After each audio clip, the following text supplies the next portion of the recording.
to episode 173 of Coffee and Co-Read, your source for all things literary with Catherine and Kristen, where we believe there's nothing better than a hot coffee and an awesome book.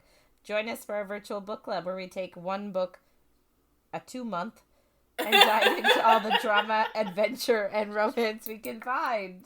Hi, Catherine. One book a 2-month. Hey. I liked it. Good job. Thank you. I figured why not, since, we actually have been doing the same book for almost 2 whole months now.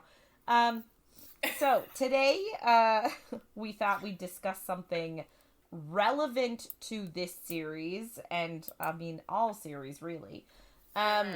So, and I have multiple, examples that we can pull from today. I'm keen.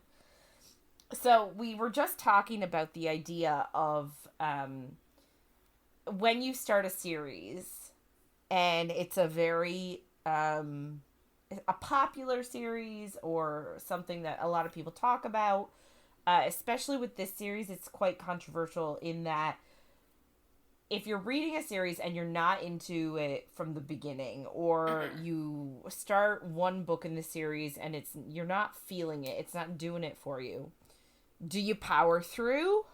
Yeah. And hope that it's gonna get better? Or do you quit?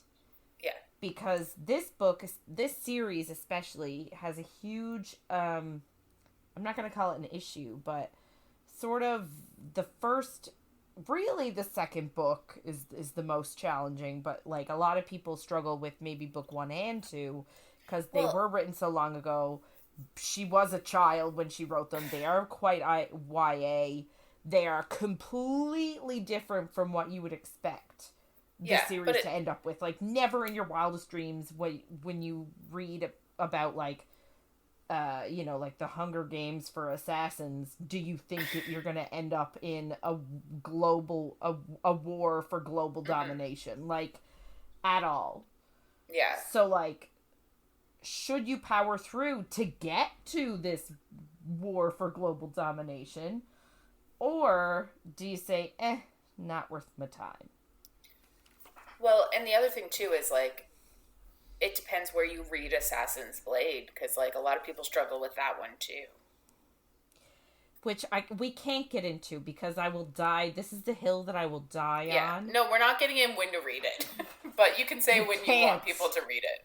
Just say it quickly and we're going to move on. I'm sorry. If you don't read it 3rd or 4th, who even are you? And on. But some people do read it first, and then I'm like, I don't think I would have kept reading the books if I read it first. No. But I will say, I don't think so either.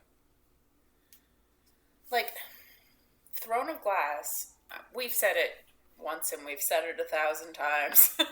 But when we first read it, I didn't realize there were any more books. I thought it was a standalone, and I was like, oh, cool, great book. And then I read it multiple times because I just liked it.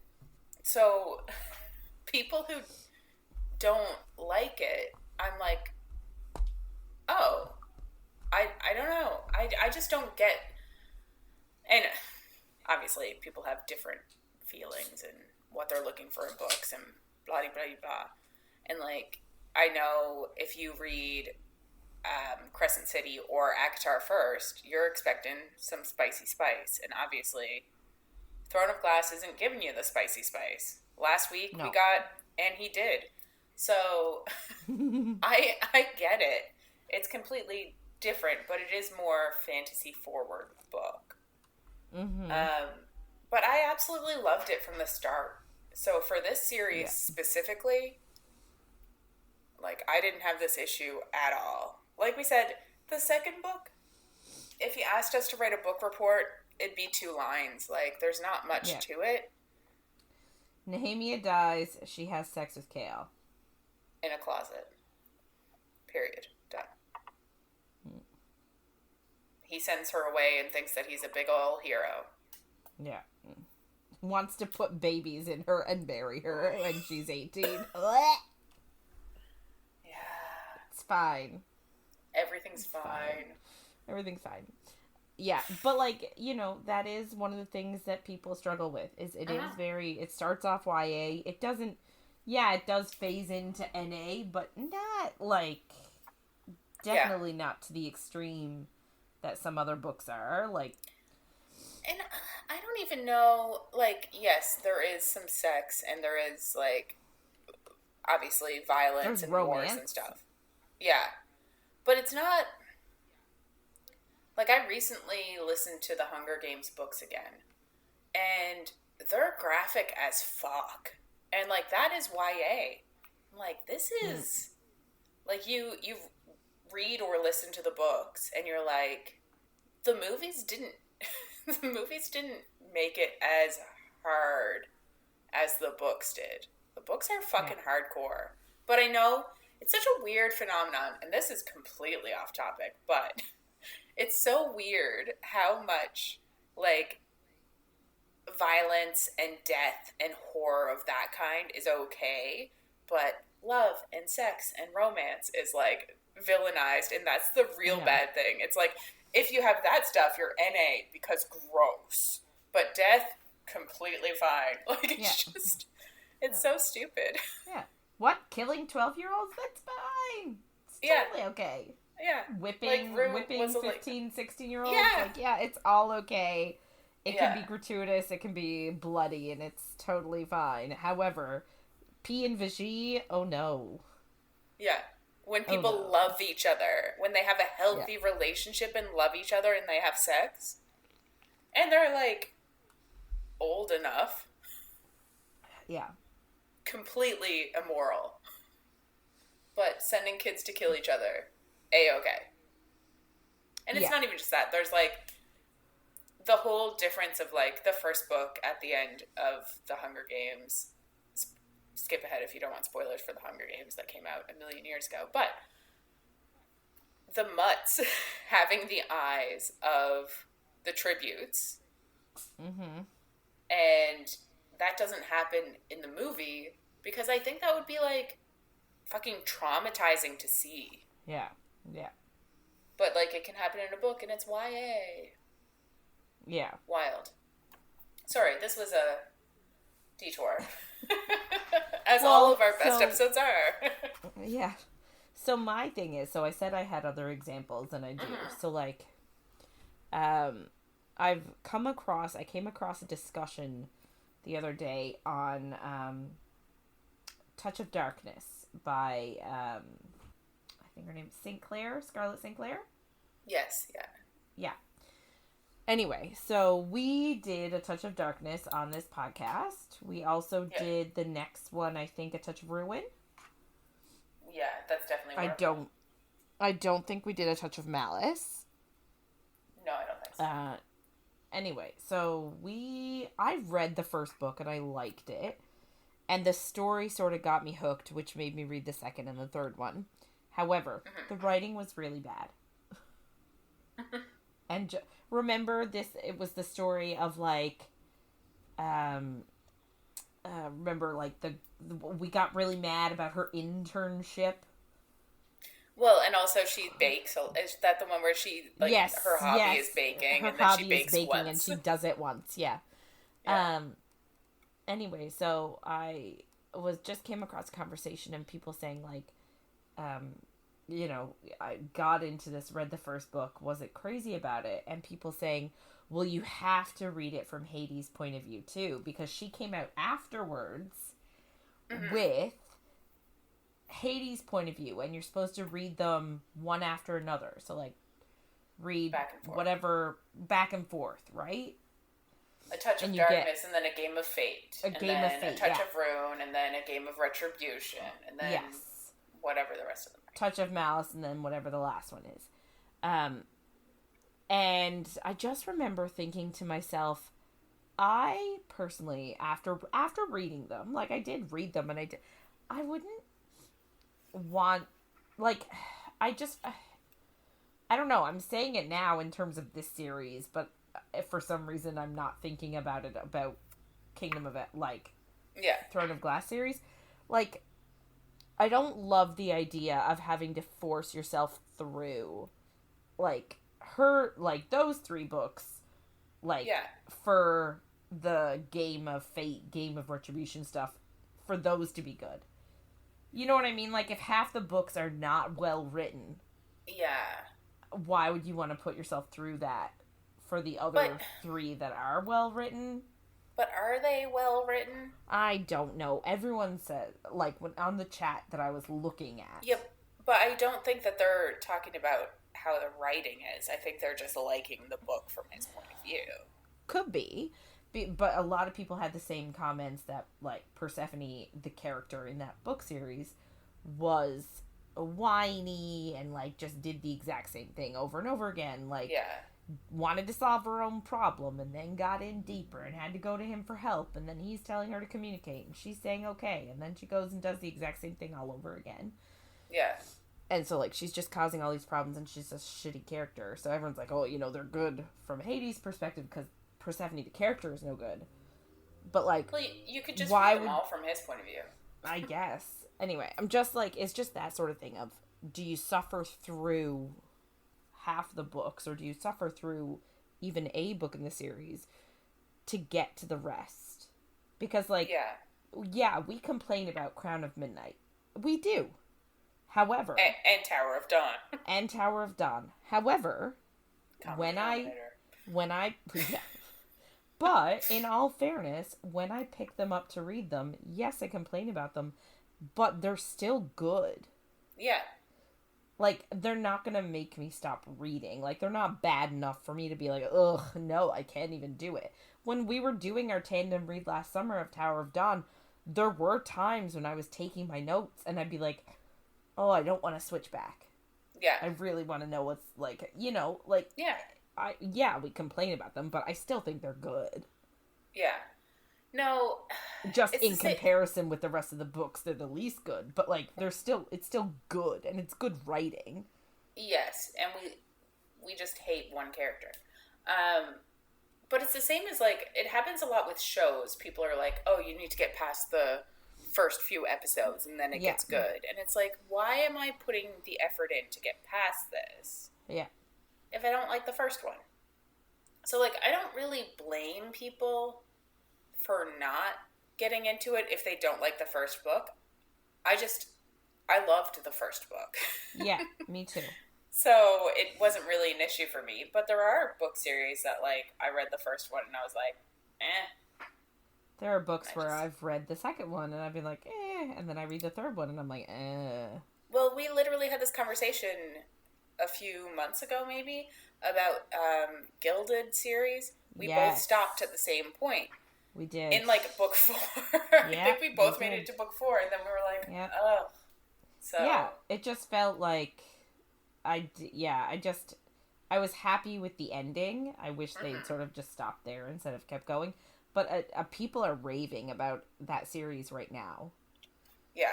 And, like, there's still another book after book 4. It's a 5-book series. Yeah. And, like, I get it because, honestly, where it ends, you don't really get the romance aspect that you would want from a romance book. But also, I just was like, I don't need any more. Yeah. It's hard when you write series because, like, the same thing with, I'll say it with ACOTAR, like, even. Yeah. So, the end of book 3, the big bad dies. Mm-hmm. Sorry, spoilers. We did it already in the podcast, so, like, fair game. So, the big bad, they defeat it. Mm-hmm. So, it's sort of like, it's hard to pivot at that point to a new bad. Yeah. So that's sort of what I find challenging with, like, long book series. Mm-hmm. Is, like, a lot of times they defeat one bad guy and then it's like, oh, psych, there's another one. Well, and it's hard to do that that's transition. This series. I know. But it did it well. Yeah. Yeah. ACOTAR kind of felt like she finished writing her trilogy and then they were like, we want more. And she was like, oh. Okay. I'll figure something out. Yeah, it did very much feel that way. Yeah. But I'm not mad at it, but like... No, I like the stories. I like the people. I don't necessarily... And this is like counterintuitive because this book, I'm all like, yes, the fantasy is what I want. I'm not here for the romance. But ACOTAR, I'm like, you're here for the romance is what I want. The fantasy, I'm like Silver Flames, I'm like, I don't know what the fuck happened in that book. Like, they're talking about people, and I'm like, who? Why? Yeah. Where did they come from? I don't know. Yeah. Anyway, it is just one of those things where I just feel like you really gotta, like, be into it. Like, if you don't like it from the beginning, I can't see you getting into it long term. Yeah, if you don't, like, for this book specifically, I've seen a lot of people also talk about how they don't like Aelin. And I'm like, how can you get through this series if you don't like her? Well, I guess the good thing about this series is that it does float back and forth between, you know what multiple. I mean? Starting in, what, Airfire? Airfire, yeah. It's multiple POVs, like, you're all over the place. So, theoretically, you could kind of get through it. Yeah. Without liking... I hear a lot of people's biggest issue with ACOTAR is that they don't like Feyre. True. And that's... like Feyre. I know. Which makes it impossible for people to get through it, because they don't like her. Yeah. Which I think I said last week. That's so funny. I met a friend of mine tried to read ACOTAR, got through ACOTAR, and was just so over it. Like, I think she said she started ACOMAF, but, like, was just like, oh, I hate her. Mm-hmm. But they started Throne of Glass, and they absolutely love it because they love Aelin. Yeah. But the issue with ACOTAR was that they just didn't like Feyre, so they found it challenging to get through. Yeah. I love Feyre for nostalgic reasons. Mm. You know what I mean? Like, I see her flaws, but I sort of like that because I feel like it was intentional. But, like, Aelin obviously has flaws, too. I just think that they're all perfect. Even her flaws are perfect. Yeah. And I know that I am wrong, but... Don't care. Fuck. I love everything about her. Yeah. Although, this book really does... There are things in this book that piss me off that she does. Yeah. Are we gonna get it? I guess we should get into it. No, but are we gonna see those things? Because I don't remember you really complaining about them very much before. Yeah, because I feel like... Fuck. This is a long-ass book. Yes. And we read it when it came out. Yeah. And... In a matter of days. Just so much happens that it's hard to actually... Unless you're doing something like we're doing right now, it's so hard to actually talk about all of the different parts of the book. Yeah. So I feel like there are parts that, like, when we read it, we kind of just, like, didn't chat about that we're chatting about now. Mm-hmm. That, like... It is pretty awesome to do this podcast about it and actually get to, like, discuss them. But some of them are this week. I think I might have an idea of what about it. Anyway, but yeah.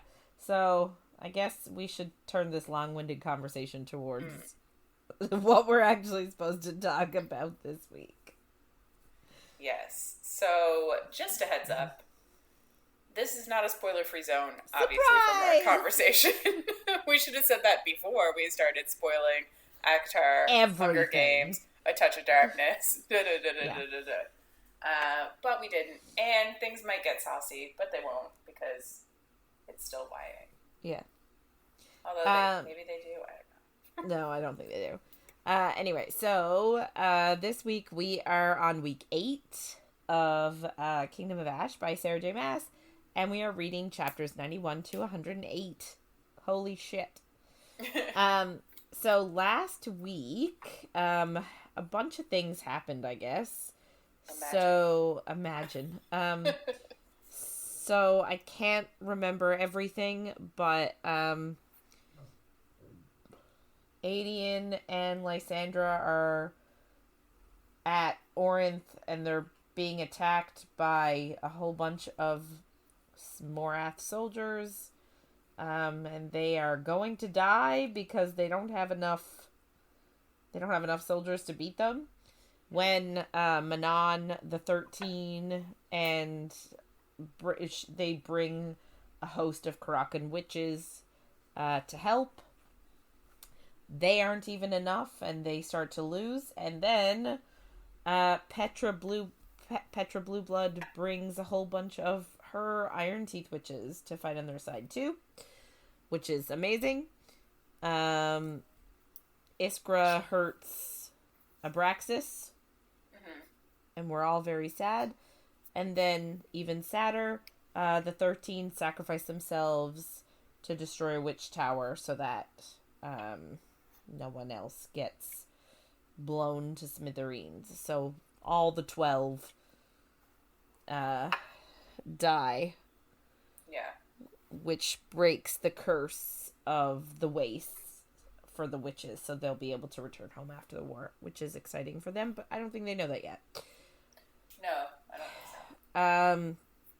In terms of Aelin and crew, they are on their way through the Ferrying Gap, I guess. To try and get into Terrasin. Apparently they're still 2 weeks out. They ran into Elid's uncle Vernon, who they decide to leave to starve to death chained up in the keep there. So that was very nice of them. They didn't kill him by their own hands. No. Well, yeah, that's another moment that I'm like, is this actually Aelin? But sure. So they do that. And then Dorian is apparently a better magic user than Maeve. Yeah. So he gets the drop on her by setting a trap in his brain for her and betrays her, gets the key, the word key, leaves her in Morath, and cuts off her ability to walk between worlds, like cuts her magic off. So now which she confuses has no magic. us. Yeah, it does, but whatever. I'm just going with it at this point. Well, that's all we can do. Yeah. And then he flies as a wyvern with a host of wyvern to Terrasin, and for some reason, I don't know how or why, but he manages to fly right to Aelin, even though she's 2 weeks away from Orinth. Yeah. So, and he's flying with the guy. Not at that point, though. Wasn't he he was a wyvern. He did, but he cut off from the wyverns at some point. He veered off from the rest of them because they were going to Orinth. But then he left them to go by himself. And I'm like, where are you going? How do you know where to find them? Like, it's just like a friggin' needle in a haystack. It doesn't make sense. And we don't get his point of view, so we don't know how he actually found them. No. Or well, we sort of see this a little tiny bit. Oh, I don't remember. He says one thing. Oh, okay. Magic. Is that it? Is it magic? No, it's not magic. Anyway, so I think that's the update on everybody. Elid and Lorcan are a thing now. Like, they're together. He's being very doting. And gentle. Yeah, which is like, dude, come on. It's not what we want from you. Show us who you really are. Yeah. If you can't be yourself with somebody, you shouldn't be together. No. I said it. Should they be together? I don't know. Oh. Listen. You're opening up a can of worms. I am. Anyway, so we're gonna just get started. Because I think that's everybody's update. I don't think I forgot anybody. Anyway, okay, so we start this week in Dorian's point of view. So he was just flying around as a wyvern and sees Aelin's army first and doesn't realize that it's Aelin's army, which is why he lands. Fine. I guess she has a giant army. But at the same time, nobody from Morath saw them. And, like, still, she's 2 weeks away from Orinth. How far, like, is he just circling around looking? Like, I don't understand what he's doing. Yeah. Anyway, so he sees the army first, doesn't know Aelin is with them, but then I guess spots her and lands. She rides up to him and asks where, like, Manon is. And he tells her, like, hopefully she's in Terrasen with the Krakens, but, like, I don't know. Then some random woman approaches him with Chaol, and Chaol gets down and walks towards him and hugs him. We're assuming the beautiful woman is Irene, because who else would be with Chaol? So Chaol, then we skip right to Chaol's point of view, and he's super happy to see Dorian, and, like, he's walking, so Dorian is, like, really happy to see him and see that he's walking. And he introduces his Dorian wife to Irene. Says, "This is my wife. My wife." And then says, "I'd like to introduce you to the woman responsible for all of this, my wife, Irene." And in my head, I'm like, what about Aelin? Excuse me? Yeah. Aelin did none of this? Like, these people would all be dead if Aelin wasn't here. Like, your entire city that is your birthright would be in water right now. So, like, how about you give Aelin her fucking due? But he can't. Ugh. And then Irene tells him that he'll soon be an uncle. And I'm like, no, he won't, because they're not brothers, but okay. Fair. And, like, he's happy. But then he looks to Aelin, who just says, "I know."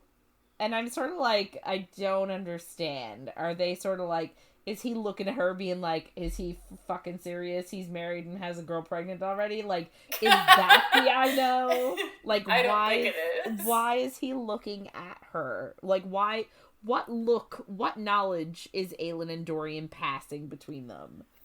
I think she's saying she knows he has the 3 keys. I don't think so, because he then tells them that he retrieved the 3rd key directly after that. Yeah.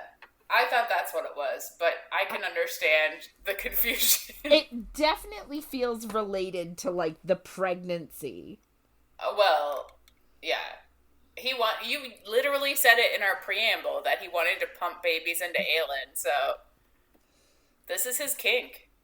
I might actually just have to find it and read it, because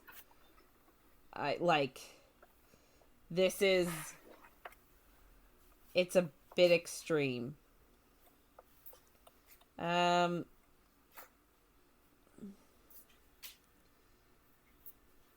Okay. So,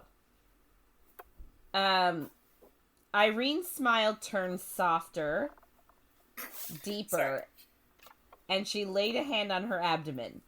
"Then you shall be pleased to hear that you'll soon be an uncle." Dorian whirled to him.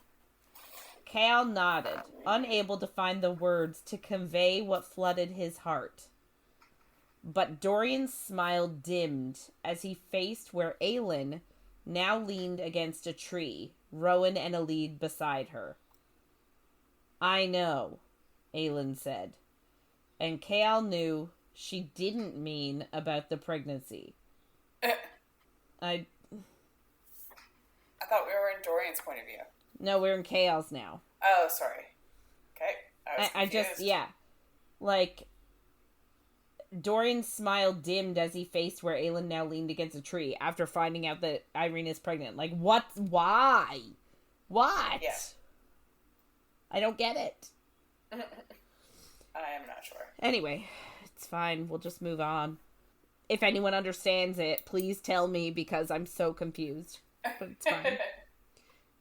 So he then tells everybody he got the 3rd key from Morath, and then he tells them the story about Maeve and how he got the key. He fought her on her own. Yeah.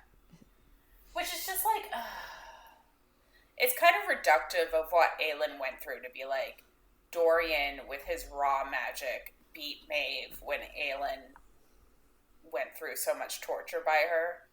Yeah. It does feel reductive. Anyway. So they now know that the Fae kicked Maeve out because they were curious. Like, they didn't actually know what, like, we know that Aelin sent some strongly worded letters. Which I love. Great. To some Fae, high Fae nobility. So, but we didn't really they didn't know what happened after she sent those letters. So now they know, they kicked her out of Dornell. They don't want her, to be the ruler of Dornell anymore.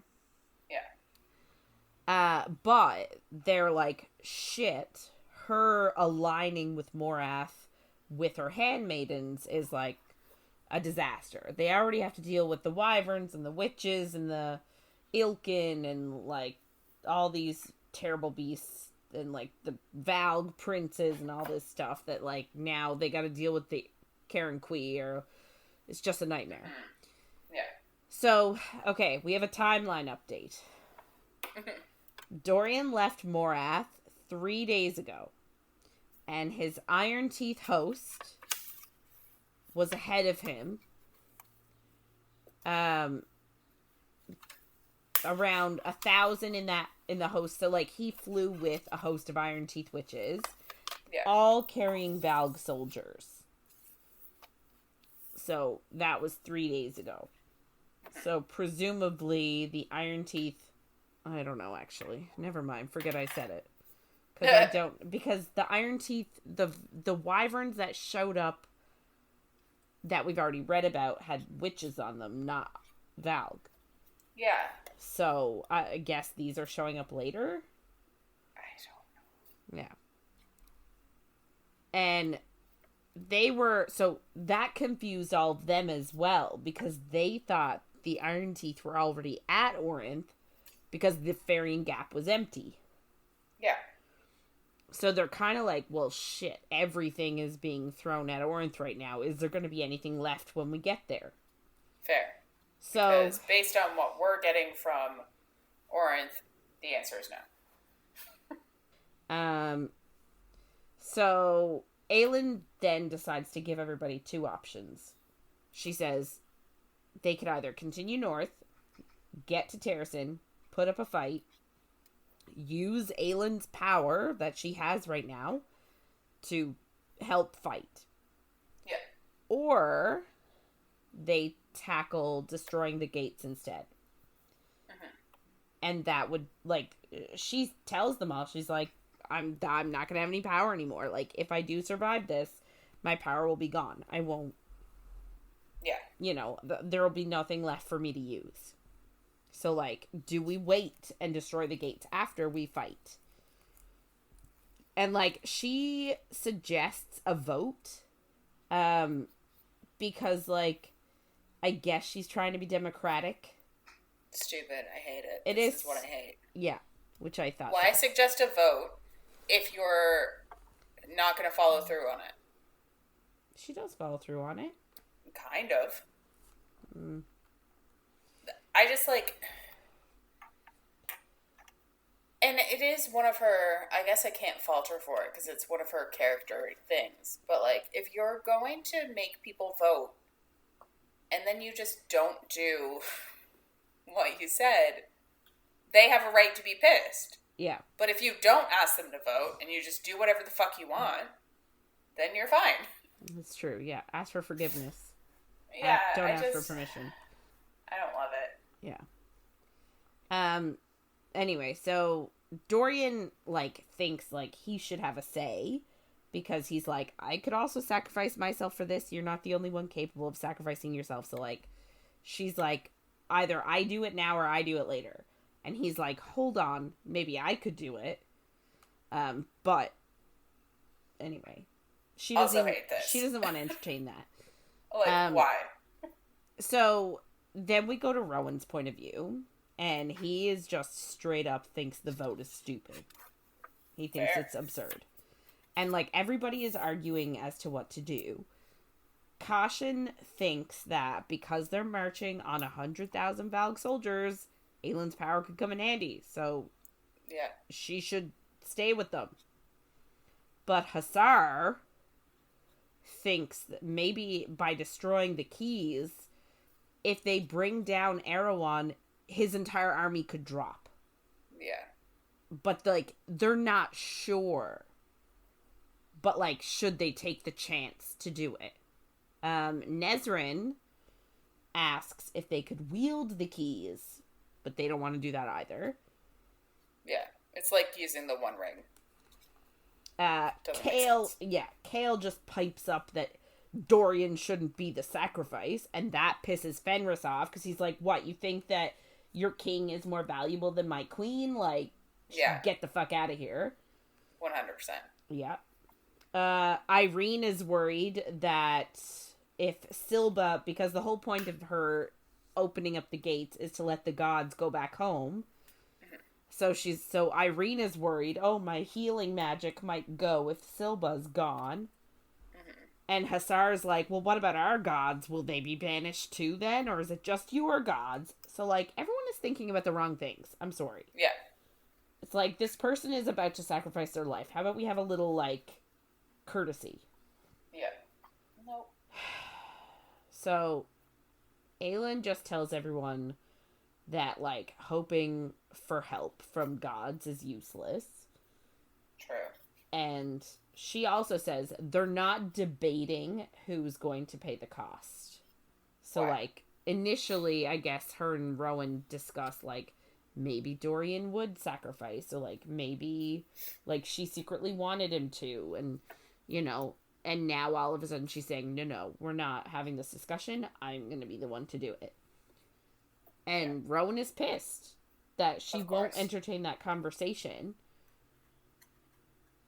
And she just says, like, I'm asking everybody here to cast a vote as if she is not her. Like, she's simply a weapon. Do they use her now or later? And so then Rowan pipes up. How about we just hide the keys again? Irene could take Erewhon out with her healing. And Irene agrees. But Aelin doesn't want her to. Because she's pregnant. Because she's got a baby, a bun in the oven.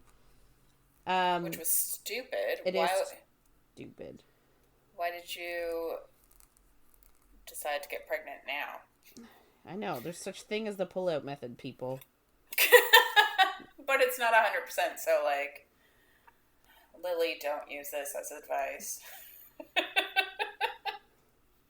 Yeah, but, like, we're speaking if this world does not have modern contraception. Well, they have more than modern contraception, because Dorian's the one that takes it in book 2, 3, I don't know. But he's the one that, when he's with Sorsha, he's the one that actually takes contraception. So, like, yeah, they have it. Why are we... So, yeah, Irene should totally have been taking it that whole time. But or they have Chaol. better contraception than us, is what I mean. Yeah. I was taking the track that when I said the pull-out method, I was thinking they don't have other forms of contraception. You know what I'm saying? Yeah. Like, so the pull-out method is their backup. Yeah. But if they have tonics available and they weren't taking them, then yeah, I think they're stupid. Why would you they both know what happens when you have sex, and from reading Tower of Dawn, they have a shit ton of it. Yeah. So, like, what were they expecting? Yeah. Like, they've literally known each other for, like, 3 months, and they're already married and having a baby. Ugh. Anyway, sorry. So, Irene asks Aelin why Aelin is allowed to sacrifice her life, but Irene is not. And Aelin tells her that I'm not with child. And Aelin just says she refuses to play a game of what ifs and, like, demands everybody vote. So, Irene votes to wait, as in, she doesn't want Aelin to sacrifice herself at all. Yeah. So she wants to wait and hope that they could find another solution. Hussar and Dorian vote to do it now. We don't get the other votes because Rowan is just like so dejected and angry, and we're in his point of view. Aelin asks Rowan what his vote is, and he says it's not now, not ever, but I guess the majority chose to do it now. And Elide asks Aelin what her vote is, and she says it doesn't matter. And I guess, I can't remember if this is something that I inferred or if it was inferred in the book. It doesn't matter what she wants, and it never did. Yeah. And, like, that's been her life. Right? Yeah. When she was a kid, she had to control her powers, and she couldn't. But, like, it didn't matter. She had to learn to control them because she was going to rule, even if she didn't really... Like, from those little flashbacks when she was a kid, she didn't really seem to want to rule, but it didn't matter. Yeah. She was destined to rule. Then Arobynn took her and, like, raised her. Didn't matter what she wanted then. She was his to do with what he wanted. Then she was the king's. Didn't matter what she wanted then. Then she, you know, it just has gone on and on and on that everything she's done has been against really what she wanted to do. It's just been done out of duty and responsibility, and she's never had a choice. Yeah. So, I guess what she doesn't reveal what her vote would have been because the majority already voted to do it now. Yeah. So she just doesn't say. So later on, her and Rowan are in their tent. And I will say, I do think it was smart of her to not reveal her vote to everyone, because if she told everyone she wanted to wait, I think everybody would have been like, okay, so we'll wait. You know what I mean? Like, everybody would have respected her choice. Yeah. So by not revealing her choice, she's not putting the blame on anybody. I just don't know why she asked for a vote. If she had a choice, like if she had a preference. Yeah. Like, not even, I guess I get, like, democracy, etc.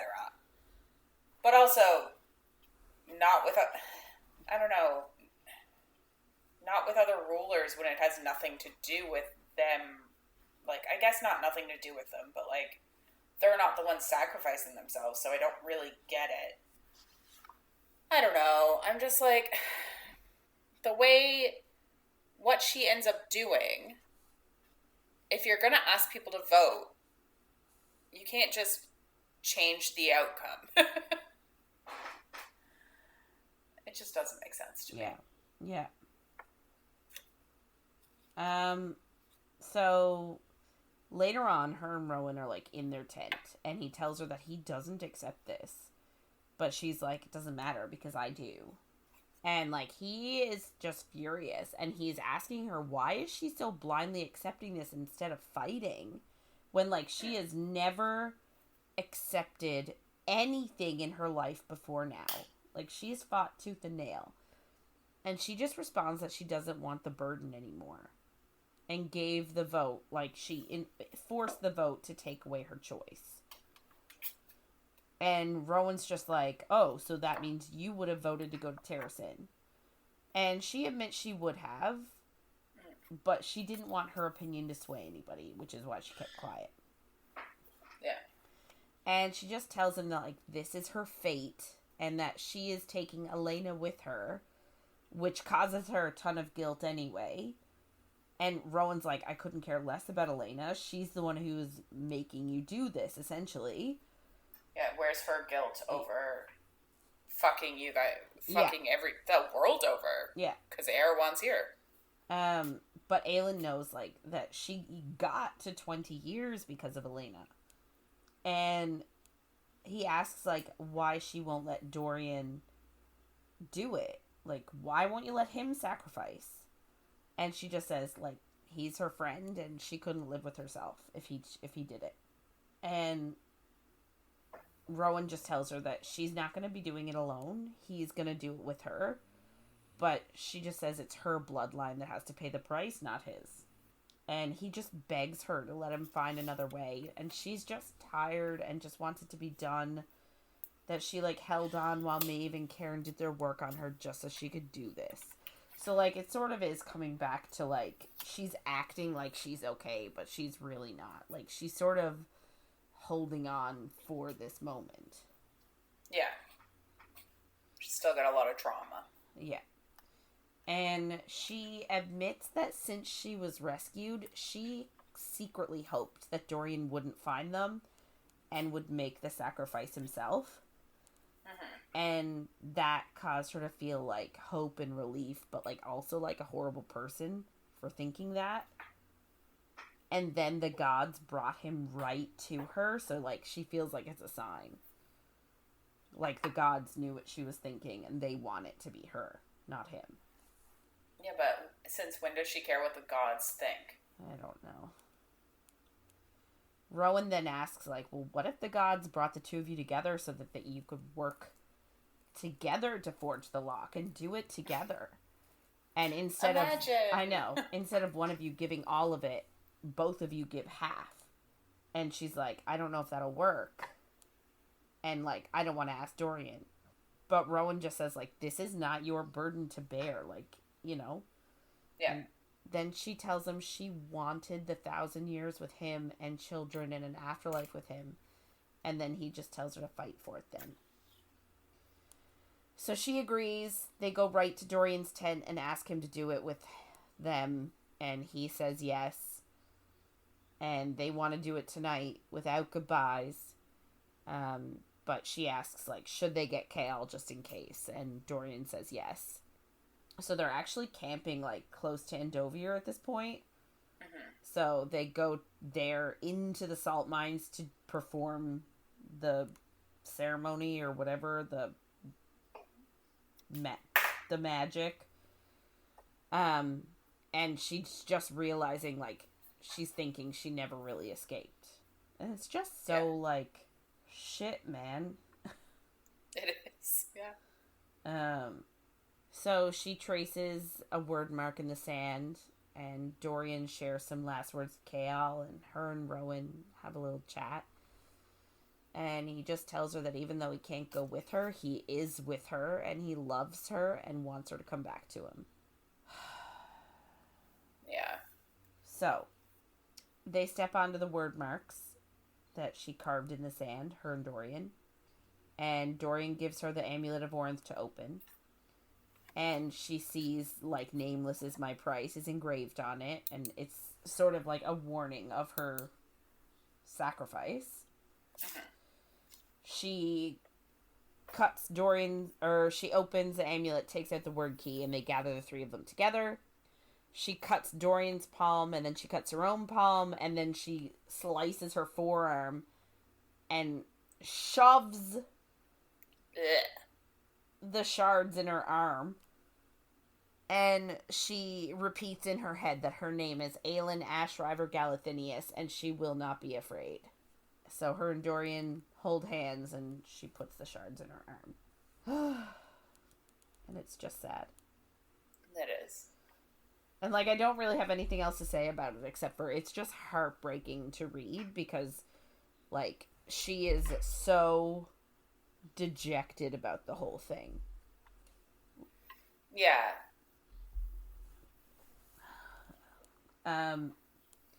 So we go to Rowan's point of view. He thinks that Aelin and Dorian having crossed paths a couple of times now means that, like, it's meant to work this way. That, like, they are meant to do it together. And him and Chaol just watch as their eyes sort of go vacant. So they're just, like, sitting there. Everything is a battle, like, inside their head. Yeah. So it's like their bodies are shells. And Aelin's hand falls from her arm, and Rowan watches, like, the keys dissolve into her bloodstream. That's not good. Like, doesn't that do something? Like, shouldn't I just... How does that not just affect her in the future? Don't know. But the mating bond within him starts to, like, writhe in agony and terror. Like, his mating bond can tell that Aelin is in danger. which, not good. No. And so then we get like a little, I don't even know what it is, because it's not Rowan's point of view, but it's almost like nobody's point of view. So we're getting a description of them. They're like at this crossroads in bodies that are not bodies. So it's like astral projection, I want to say, or like like a figment of their mind or something. And their magic is just pouring into the lock. And, like, they know that this magic is not being replenished. Like, they're giving this magic freely, and it's permanently gone. And they give and give and give, and then it starts to hurt. Like, the magic is being pulled and ripped from them, so it's painful.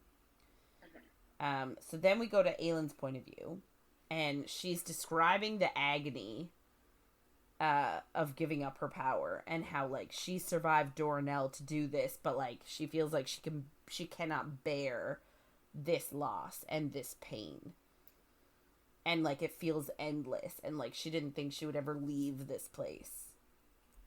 And then we skip over to Dorian's point of view really quick, and he's also feeling the same agony, and he hears Aelin screaming, and he thinks, like, screw them only giving half. Like, they're actually both gonna die to forge this lock. Like, that's how they feel. And he's trying to tell her to stop, but, like, he can't even voice words because the agony is so great. Then he hears someone else say stop. And, like, this crossroads almost has a whole bunch of doors. It's like a crossroads of realms, we'll say. So, like, there are doors to other worlds. And so from one of the doors comes his father. And he says that, like, he was describing him like he did look like his father, but also not like his father, because there was kindness on his face. And, like, I don't know if Dorian has never really known his dad. No, I think he was... Except as a Valg. Yeah. And at the very end, I guess, they get the Valg out of him and then he kills him. Yeah. But, yeah, this is... Because he was born... His dad was Valg when he was born. Yeah. So he says, like, it is his dad because it looks like his dad, but his dad has never had kindness on his face before because his dad was Valg. So he tells them to stop. But Aelin just tells him that it can't be stopped. And he's like, did Dorian summon you? And his father asks them to let him finish this. And Aelin just tells him, like, he was not chosen. But then the king just says that nameless is his price. And actually asks what his name is. And do you know what's funny? I totally forgot about this. Oh, yeah? Yeah. But also, none of us, like, did you ever think to yourself, we don't know his name. He's just always been the king. Never. None of us ever thought, what's the king's name? Yeah. Ever. No. But now we're like, oh shit, the king has no name. What the fuck? But, you know what's funny about it is we never get the King of Hybern's name in ACOTAR. Don't. No, we just call him Hybern. Yeah, so it's like... Is there a parallel? Well, did she do that as a red herring to be like, right. That means nothing because it means something in this one. Right. To be in her head. I know. But, like, also just think about how wild it is that we managed to connect, right? Like, you know, all those books ago, never ever giving him a name, and now being able to connect it to this and saying, nameless is my price too. Yeah. Yeah. Which is why, like, I understand people being like, to bring it back to our conversation earlier, but people being like, she was so young when she wrote the book, but I'm like, even if she didn't intentionally plant these things, which some of them I think were intentional, but there are some things that were maybe not, I don't know, obviously I'm not in her brain. But to be able to realize, oh shit, I also didn't give the king a name, so I can use this. Mm-hmm. Yeah. Like, it doesn't matter when she thought of it. It's still pretty cool that you can look back at the first book and be like, oh, he doesn't have a name. Yeah. Anyway, so it's wild. And the dad actually asks Dorian, like, nameless is my price, like, what's my name? And Dorian just thinks, and he can't for the life of him remember his father's name. Which, like, he should have realized that before now. Like, us not realizing it is one thing, but his son not realizing that is something. Yeah. So his father tells him that Erewhon cast a powerful spell so that his name would be forgotten by everyone, even him. So he could be Erewhon's most useful and faithful servant, which I think is stupid. How does no one remembering his name help that? Yeah, I don't get it. And Dorian just tells him that he wanted to hate him because he destroyed everything, aka Sorcha. Yeah. And his dad just tells him he's sorry. Like, obviously it wasn't intentional.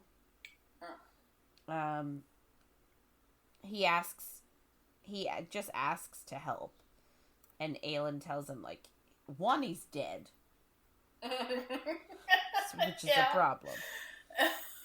It's true. But also, he has no magic.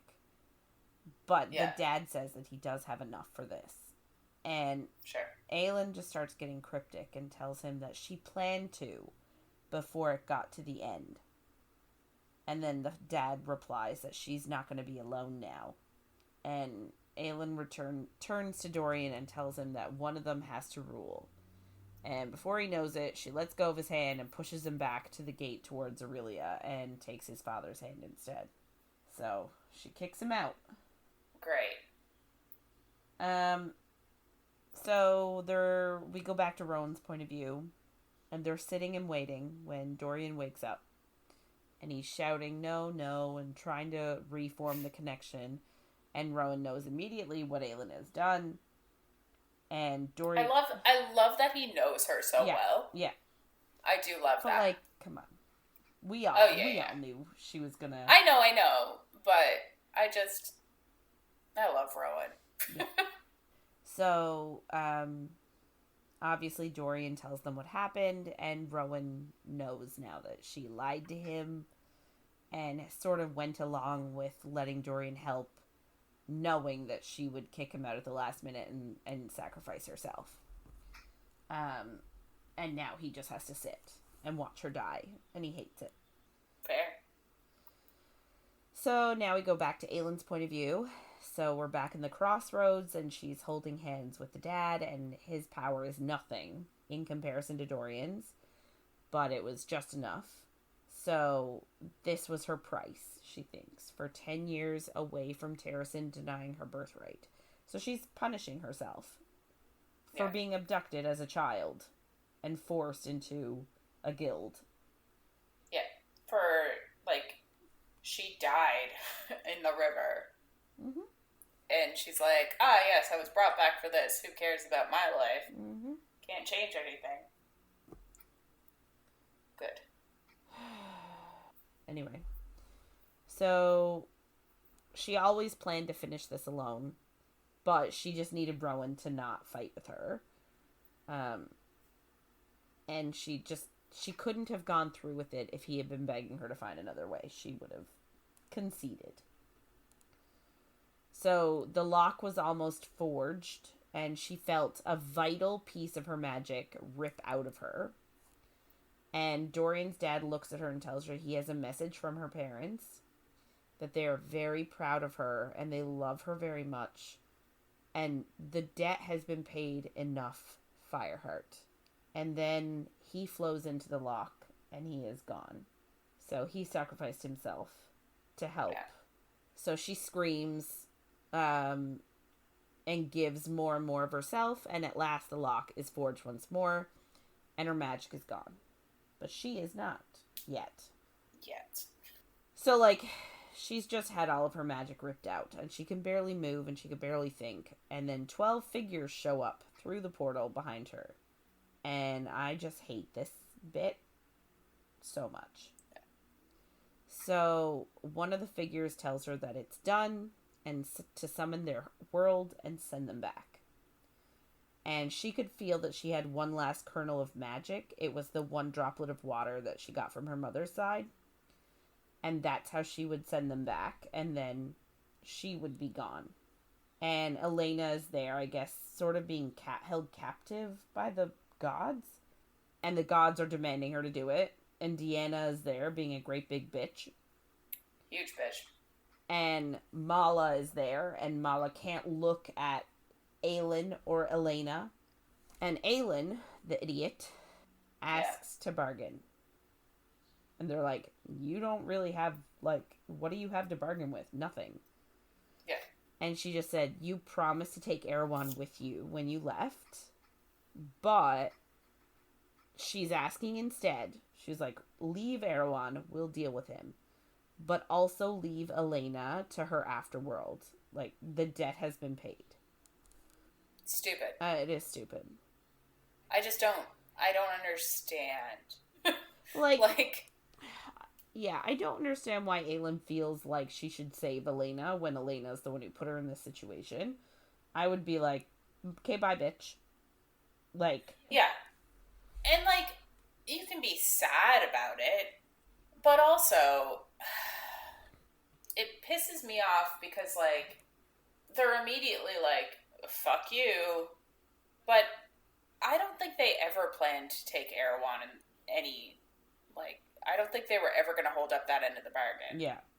Which makes me even more mad about how everything goes after this. Because I'm like, if Aelin didn't say anything, if she just didn't try to make a bargain, everything would have gone the exact same way, and no one would be pissed at her. Yeah. Yeah, I just think it's, and, like, she knows that the gods are pissed. So I feel like asking them for something right now was probably like, yeah. Well, and obviously, they, like, literally just explode her. Yeah. Not to jump too far, but... Yeah. Well, so this is the thing. So Elena is, like, begging them not to agree to this. And Aelin just tells Elena, like, you bought me time. Like, this is Elena's price for letting Aelin live the further 12 years. But if Elena hadn't captured Erewhon, Aelin never would have died. Mm-hmm. Because Erewhon wouldn't have been after her. Mm-hmm. So, like, what do you mean she bought her 12 extra years? No, she fucked her over. She got her parents killed. She got Elid's mom killed, whose name I can't remember right now. Marion, yes. Yeah. Anyway, no, this is bullshit. Everyone sucks. Yeah. So Aelin just tells her, like, you bought me time. Let me do the same for you. So Deanna approaches Elena and just squeezes her until she bursts into 1,000 shards. So she doesn't exist anymore. And she just tells Aelin that they don't make bargains with mortals anymore, and to keep Erewhon if she wants to. And there is nothing left of Elena as Deanna just walks through the portal to her homeworld. And that's where I was like, they were never going to take Erewhon. It didn't matter. So we go quickly to Rowan. He can feel the mating bond, like, breaking apart, and there's just nothing he can do. He can also hear Dorian and Chaol debating something, but, like, he does not care. He's just trying to hold on to the mating bond as best that he can to try and keep Aelin alive. Yeah. So then we go back to Aelin. So the gods walk through the portal, and Aelin is mad because, like, they said they would take Erewhon, and they aren't. Mm-hmm. And they also exploded Elena. Yeah. And so Mala was the last to go through, and she lingered and told Aelin to close the gate And she hears Caltaine from, like, far away. And I don't know if this is, like, hears her in her head or hears her in real life. I feel like it's in her head. She's just remembering. She's like, I'm mad. And also, this. Yeah. So she just hears Caltaine telling her to make them all pay. And she swore that she would. So, she's thinking now, like, she is not a lamb to their slaughter. She's, like, looking at their world, and it's, like, green and perfect. And Mala is still there and just tells her to do it. And I guess, I don't know if, like, it's part of her power that she can, like, see what Aelin is thinking. Yeah, it's... Or maybe she just, like, Elena was her daughter and Aelin is a descendant. Maybe she's like, I know the wrath of these women in this family. Yeah. Which I would appreciate more, but there's nothing suggesting that that's true. Yeah, so we don't really know how she knows, but she does. So she offers Aelin a kernel of power and tells her to take it. And says, like, this is for fighting for Elena. And, like, she's like... Because at first, earlier in the series, we learned that Mala gave up her mortality and became a goddess again. And forgot about Brannon and Elena, her daughter. And, like, just forgot that existed. And was just, like, immortal, like, an immortal being again. But now she's telling Aelin that she does remember. And says, when it's done, seal the gate and think of home. So, Aelin obviously doesn't understand that. But Mala magics her tattoo out. So, like, the tattoo that Rowan just recently touched up. That she was like, it's the story of us. Yeah. And hidden within it, I guess she projected it out for Aelin to see. Hidden within it are word marks as a map. For Aelin to find her way home. And Rowan had secretly, like, inked it into her skin. So, she accepts the kernel and feels the power, like, fill her up. And then Mala goes into her world and says, to a better world. So, which I gotta say, I respect Mala for this. Like, she is going into the world knowing that Aelin's about to fuck it up. Which... Did she have to? Could she not have stayed and tried to end up anywhere else? I mean, I don't know. I guess, what's the point? Like, your husband is the one you love is gone. Your child is gone. Yeah. Maybe she's just done and wants to die. Yeah, fair. Maybe. So, Aelin goes to the gate, and before she closes the door...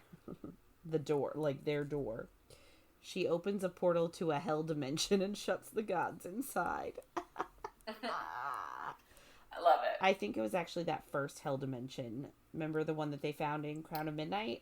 At the end was it at the end of Crown of Midnight? Yes. It was, yeah. Well, maybe 3/4 through, because that's when Chaol's like, and I need to save her by sending her away. Yeah. Yes. Yeah. So, I think it was that hell dimension. So she doesn't, so Aelin uses the power that Mala gave her and pours it into the lock and is, like, defiant. Cause she doesn't plan on living in a world ruled by gods, but, like, by them. So she's feeling, I want to say, angry in a good way. So, like, thank God. Yeah. She's finally, like, starting to fight for it. So, she keeps going, and she's pouring the power in. And she knows now that because Mala gave her this spark of magic, she is going to see her world again. It's not going to kill her. And she was not the queen who was promised, but the queen who walked between worlds. So she finishes the lock, and she jumps into the closing portal towards Aurelia.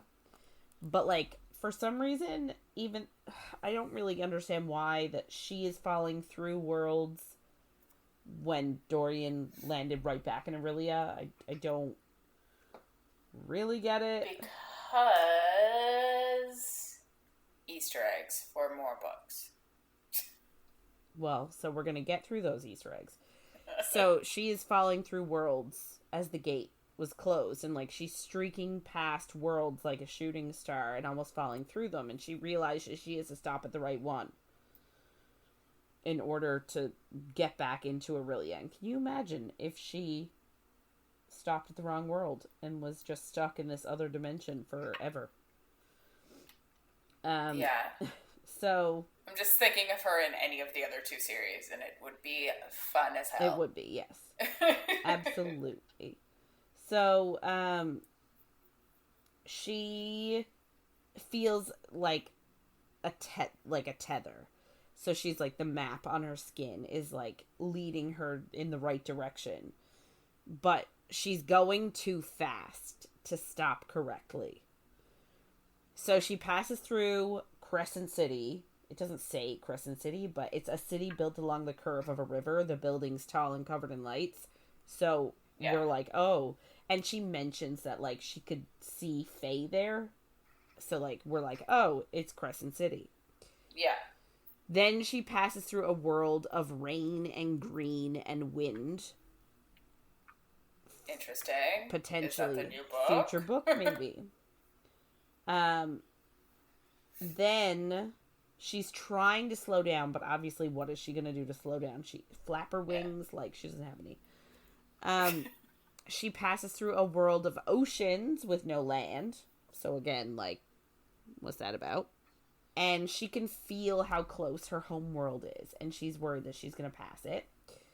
And then she passes a world of mountains with shining stars, and she sees a winged male with a heavily pregnant female. They were Fae, but not of her world. And we all get that it's Rhys and Feyre. Yeah. And she just looks like a shooting star. But the male snaps to look in her direction and lifts a hand, and she feels a blast of dark power that helps slow her down. So again, Rhys helps her.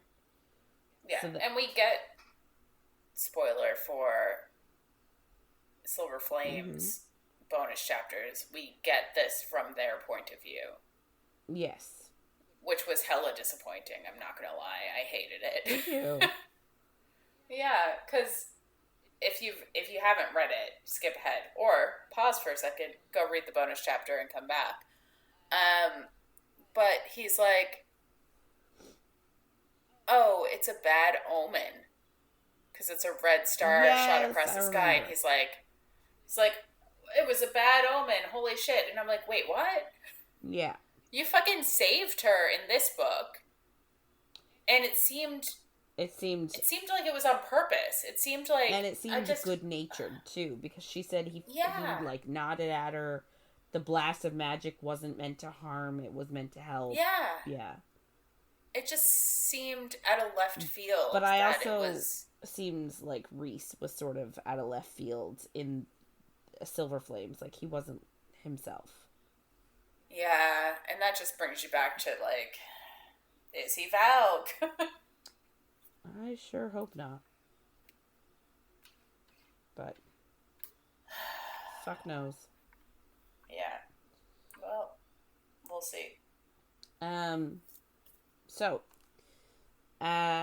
she winks out of his world, and then she's in her world, and she can smell the pine and snow, aka Rowan. And she just throws herself into it and grabs the tether that is their mating bond to help land herself in her body just as the word gate seals shut. So, good. Timing. Great timing. Yeah. So then we're in Rowan's point of view. And he's sitting next to her body and thinking that when she dies, he will end his own life. Like, he does not plan to live without her. And then he feels the frayed mating bond begin to repair itself. And then Aelin collapses on the ground. And he can see her breathing. And she just opens her eyes and tells him that she's back. Yeah. So we go to Aelin's point of view very quickly. She tells them that her power is gone. She can only feel, like, a normal amount. But her humanity was burned out of her.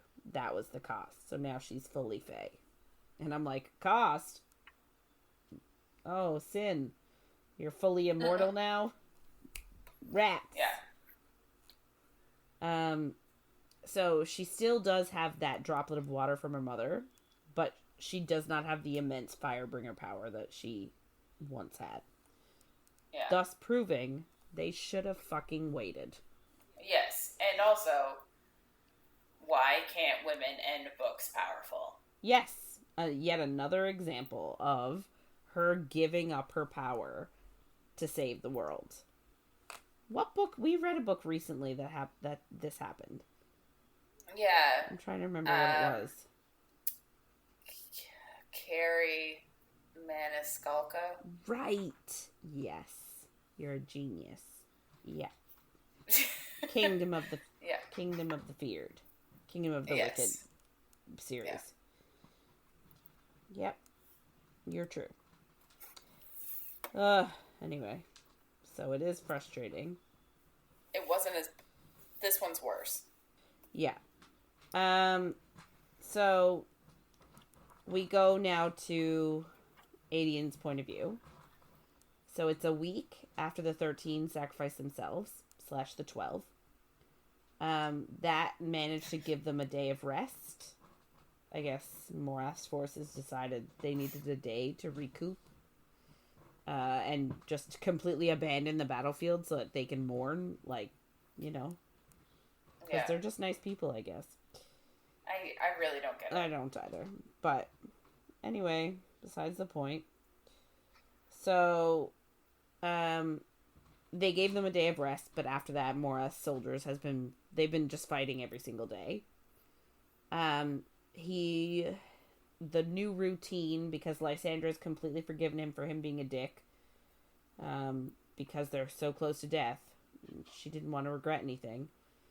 So each morning they meet and they just hold each other as a routine before going for breakfast. And he can tell that she's exhausted, but, like, they just have to keep going. Yeah. We quickly go to Manon's point of view, and she just feels hollow. And Abraxas does too. He lost his mate. I know. So, how is he supposed to deal with anything? I don't know. So she can barely, like, travel over the scorched earth where the 13, like, sacrifice themselves with... I know we've talked about it before. I just don't understand the logistics of how she can get to where they died. Yeah. Me neither. But I'm honestly not asking questions at this point. Yeah. We're 800 pages in, I guess. So. Yeah. So, every day, like, she sort of she has to just keep moving, or else she would stop functioning. And she doesn't want to do that. So, Ansel tells her that, like, she's sorry and suggests that maybe they can share the wastes, and that she would honor the old borders. Because that was sort of the big issue when Ansel first arrives on scene, because Ansel is Queen of the Wastes, and then Manon is like, no, you are not. So now they're saying, well, let's share. And I'm also like, I don't think now's the time. No. A little bit of me is like, this is... not the time. I appreciate it because we as readers need to know that it's going to happen. Yeah. But I'm also like, please leave her alone. She's very sad. Yeah, 100%. So, I guess Petra then suggests, I guess she sees that Manon is, like, working herself to the bone. And Petra suggests that she stay behind and take the day to rest. And Manon is, like, really angry. But she knows it's good advice. Like, she knows that she hasn't been sleeping. And that no sleep will make her sloppy. but she just can't rest because then she'll think about it, and she doesn't want to think about it. Yeah, well, she's not sleeping because of the horrors, so her not fighting right now is just going to make her not sleep because of the horrors. Like, it's... There's no way to win. Yeah. So, we go to Evangeline's point of view. She is running messages again, and the most recent one is from a Kraken witch, from Bronwyn to Darrow.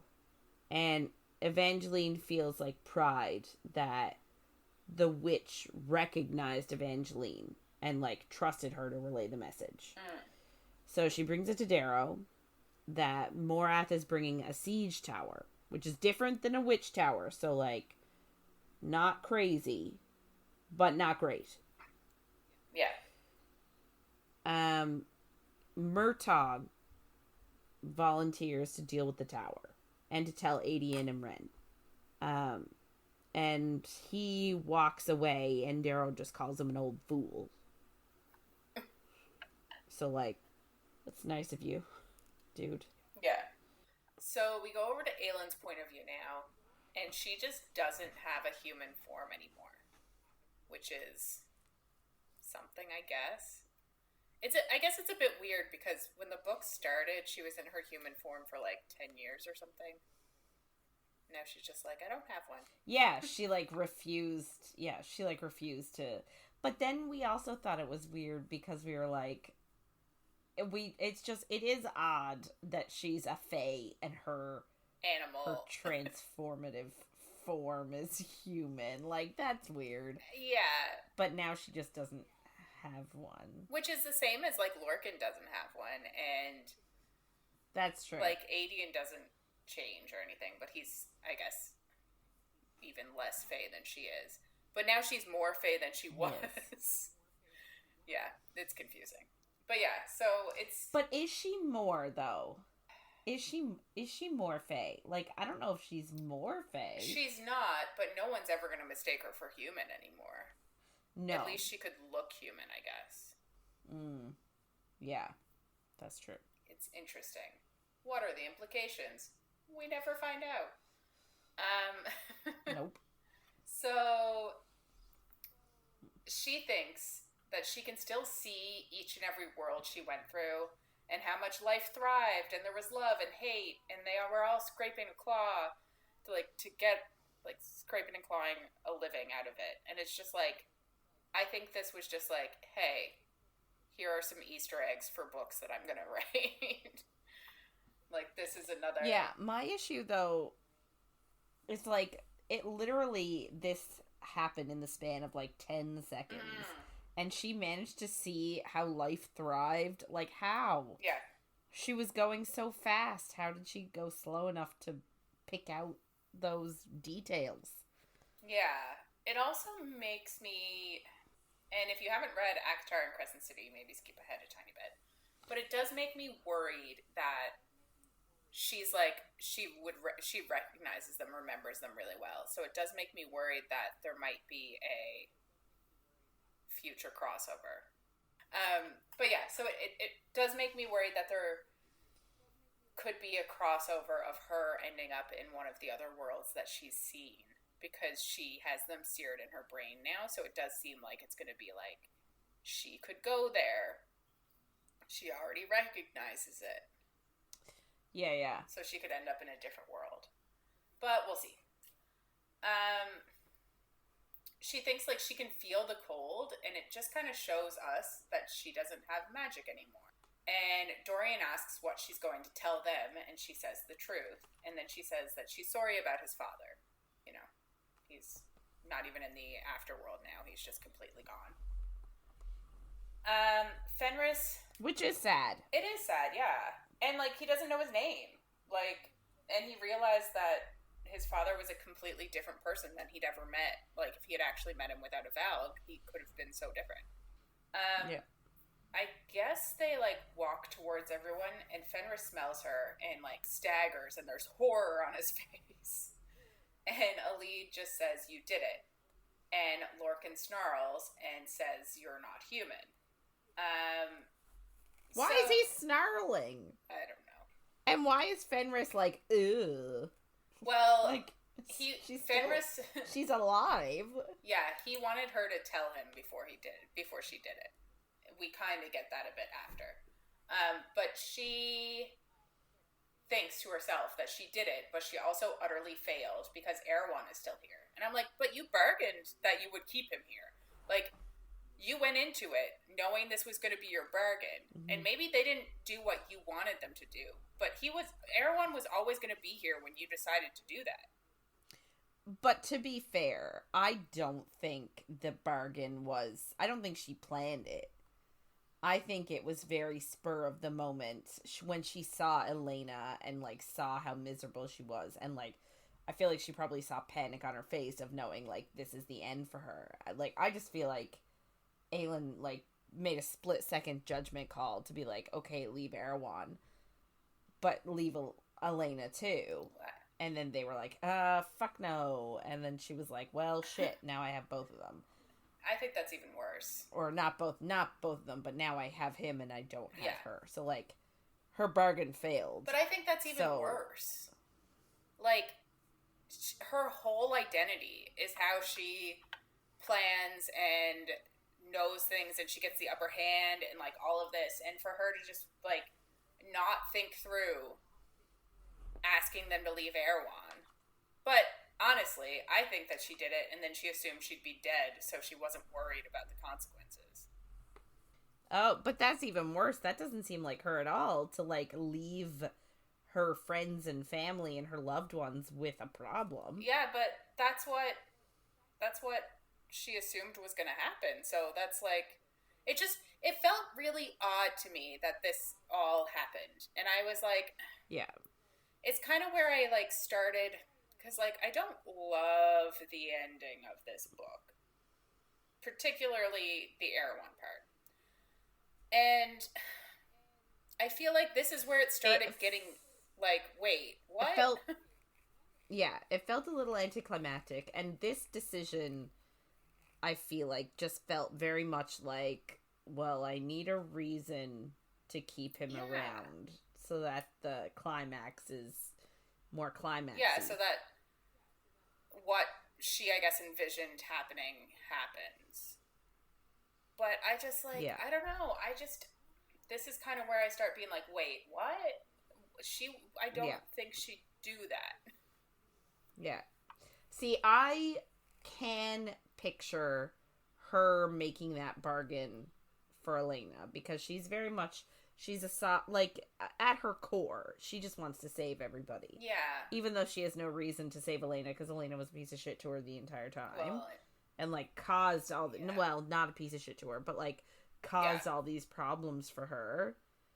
Like, you know, I can see her still wanting to save Elena. Absolutely. That part I can see. I do agree, though, that, like, her not thinking it through is odd. Yeah.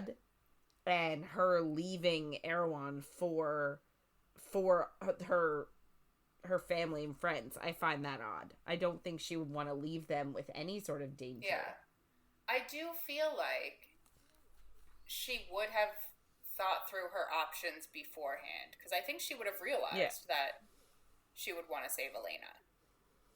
Yes. So her being like, Erewhon's still here, I failed. I'm like, but you had to know before you offered that this was always a possibility.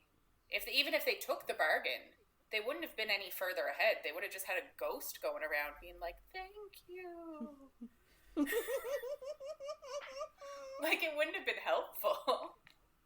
Erewhon would still be there.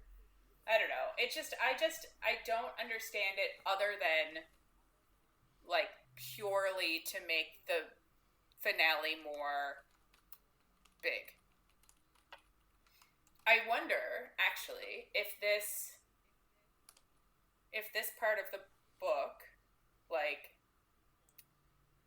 I guess Empire of Storms, she decided that the deal was that they would take Erewhon, and then she was writing this one, and she was like, shit, like, how do I keep Erewhon, but take away Aelin's powers and all this stuff. And then she, like, came up with this kind of, like, last minute-y. Fine, it's her book. I also hate that Aelin lost all of her powers. I don't know if we talked about that enough.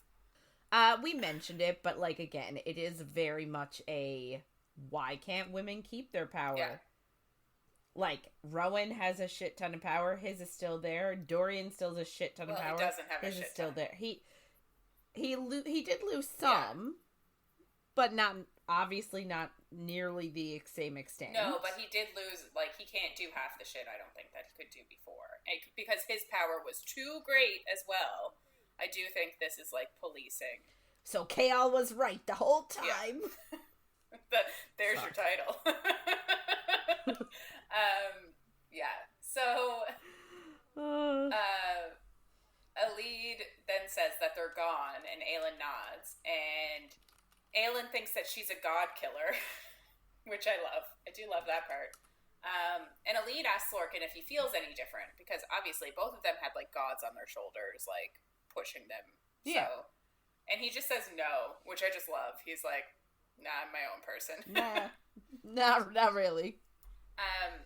And, like, I will say, though, that, too, they've both mentioned that it feels like their gods have sort of abandoned them a little and backed off, in the past little bit. So, like, I don't think they were really hanging out on their shoulder as much anymore. Yeah. It's more like, okay, they're doing what we want them to. Okay, bye. Basically.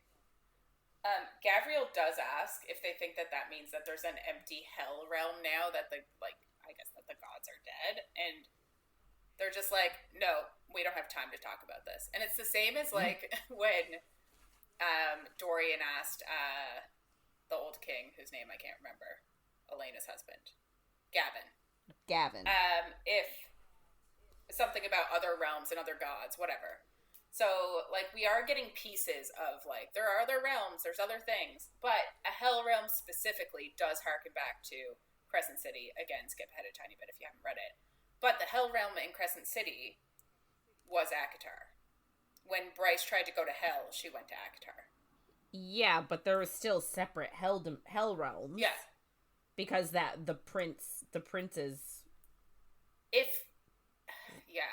If there's only... How many? If there's only... Was there 7 princes? I think so. Isn't there normally 7? Yeah, and one of them was trying to help. Yeah. Because he was in love with somebody. Yeah. But others helped too. One was Hunt's dad. A whole bunch of shit.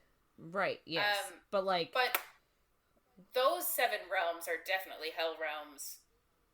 But there could also be other hell realms. And I think, like, Akatar is some sort of hell realm for when she tried to go to hell and ended up there. But is it a hell realm or is it just a different realm? Don't know. Yeah, like... But we don't know anything.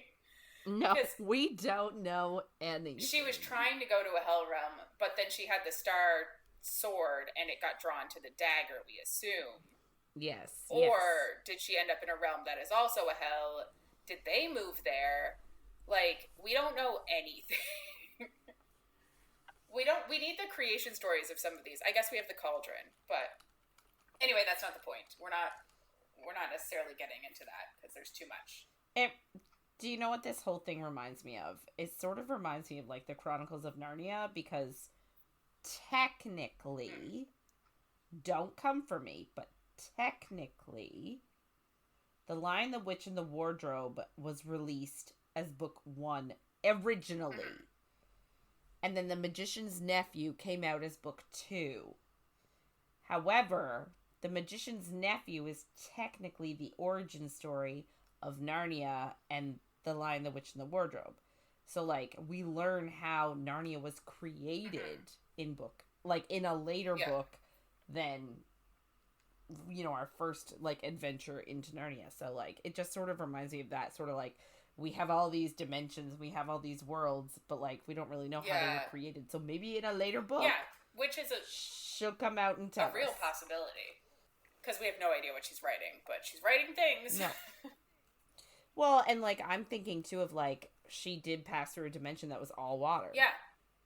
With no land. Yeah. And, like, that seems very much like a place where you could originate life. Yeah, for sure. But it also seems like if you, this is the hard thing, if you hit Earth at a certain angle, you could just get water for ages. Like, we don't know how fast and how far she's traveling, so if she just, like, blipped in a tiny spot, she could just blip in the middle of the ocean and be gone.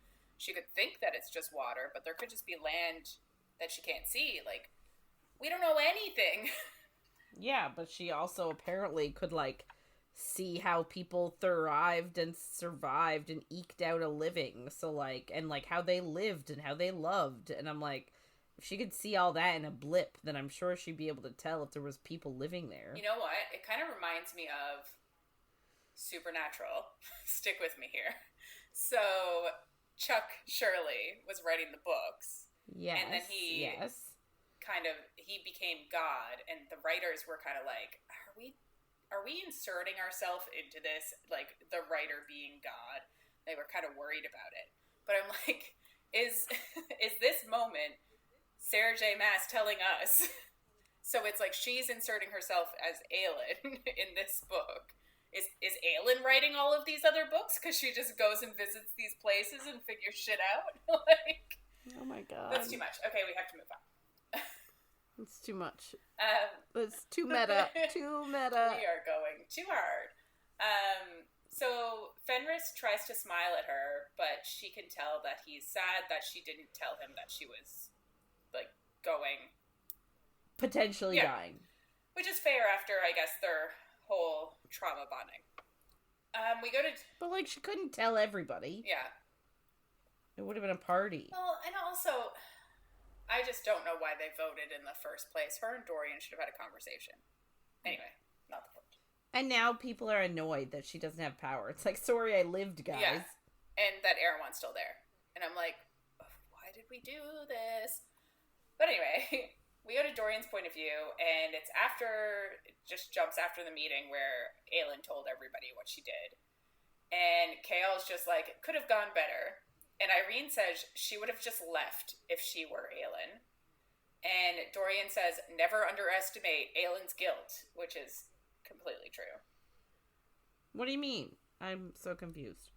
Like, she stayed because she felt... Irene was like, if she was Aelin, she would have left the way people were talking to her. Right. And then Dorian was like, never underestimate how she feels about guilt. Right. Because she does. And then they're like, she did seal the word gates, but she did tell them one thing and then do another. Which is kind of where I'm coming from. Just doesn't really seem like her, but I can't keep going into it. Dorian doesn't really know what to think of it all, especially the fact that she destroyed the gods. They don't know that either. She told everyone that. Yeah, I know, but she doesn't really know that. All she knows is she opened a hell dimension into their world and shut the door on them. Yeah, I guess. Like, their death is not guaranteed, especially if they're gods. I know, but she thinks of herself as a god killer. Like, she thinks she has killed them. Which is interesting, because, yeah, you're right. Like, we don't know for sure. And, like, they still have power. So, like, you know, we just don't really know. But also, if they're just entities from another realm for the most part, that doesn't make them gods. It's just that they set themselves up in this world as gods. It's the same as, like, the Asteri and the Daglin or whatever. Like, they're not gods. They just set themselves up. Yeah, but they are in that realm. So, like, I don't know. This is too hard, guys. We have to stop. Mm-hmm. Yeah. Yeah. So Dorian thinks that, like, he still feels like he's stuck in that place, and he gave so much of his magic, but he thinks he does still have more than Aelin does. Yeah, because the guy's allowed to be powerful and the girl's not. Chaol then says Aelin didn't kill Erewhon, but now at least he can't bring Valg or his brothers over, which is good. And Irene is just like, so, like, you kind of saved the world. Which is fair. Then we get, like, I don't know if this is a necessary moment, but Dorian just thinks he's jealous. I don't think he uses the word jealous, but he does like have jealous thoughts about Chaol and Irene, and thinks like he would have married her himself if he could have. And I'm like, what? Is this a hint at a potential, like, thruple in the future? Girl, if it was, I would love it, but I don't think it is. Because honestly, Irene, one of the healthiest relationships in the book is Dorian and Chaol together. By the end of it, not in the beginning. Obviously, they're fighting over a girl like idiots. But by the end of it, I'm like, their relationship and their love is one of the like only ones that I'm okay with. Not really, but sure. I just find it so weird that he's like, I guess it's trying to show that he loves her already as like a sister, question mark. Why is he talking about marrying? That he would marry? Yeah, it is odd. Is it maybe trying to show what a catch Irene is? I guess. But like he's met her like 2 seconds. It's just weird. He also feels bad when he sees all the Torre healers because like he thinks of Sorsha and what she could have been if she went to the Torre too, because she was a healer. And then he starts to think of Manon, and then he's like, I hope she's still alive, and, you know, that she's getting the Krakens. And it's like, ugh. Dorian then says that they still have magic, and Chaol asks if it's enough to take on Erewhon and Maeve. And then we just pop on over to Elid's point of view, and she and Aelin are in baths, separate baths, but next to each other. And Elid, again, just knows Aelin super well for some reason, but she knows Aelin is silent, and she's struggling after the meeting because she feels guilty and shame. And Elid asks if she still has magic. And Aelin's just like, well, the water is still warm, isn't it? But she does say that she has so much less, and she can feel the bottom for the first time of her magic. And, like, we're assuming she hasn't really used any magic other than to warm up the water. And she can feel the bottom at all times. So, like, she has no magic now, basically. Elid tells her that she doesn't care if she has magic. And Aelin asks why, since everyone else does. And Elid says who Aelin is isn't her magic. But Aelin does say that she loved her magic. Which I think is fair, and I like that she's sad about it, even though. But also, like, she also had times where she didn't love it. She hated the control it took. Yeah. She hated, like, you know, especially when she was younger and, like, hadn't really gone through the training. Yeah. So you know what I mean? Like. Yeah. I love that she has learned to love it, I guess. And now it's fucking gone. It's like everything in her life, she starts loving something and it's gone. I'm like, how would you ever love anything again if you were her? Yeah. Elid then asks her about being human, and Aelin asks, like, she's like, well, am I still human? And Elid says that, like, Aelin is the only one that can decide if she's actually still human or not. And that's kind of, you know, where they leave it. Elid asks if Aelin is afraid of facing Erewhon, and she says she's afraid of not getting there in time, which is completely valid based on everything we've read about them fighting. Elid asks what about Maeve coming too, and like basically they know that they're fucked if that happens, and they're all gonna die.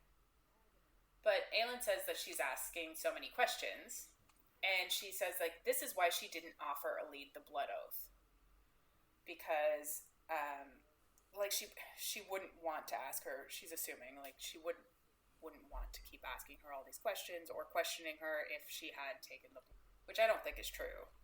No. But I also, like, I think that that's a bit, like, I don't know, presumptuous?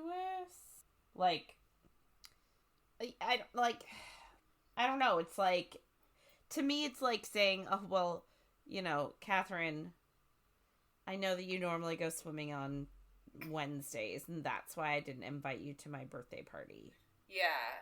You know what I mean? It's like, how about you give them the option and let them make the choice?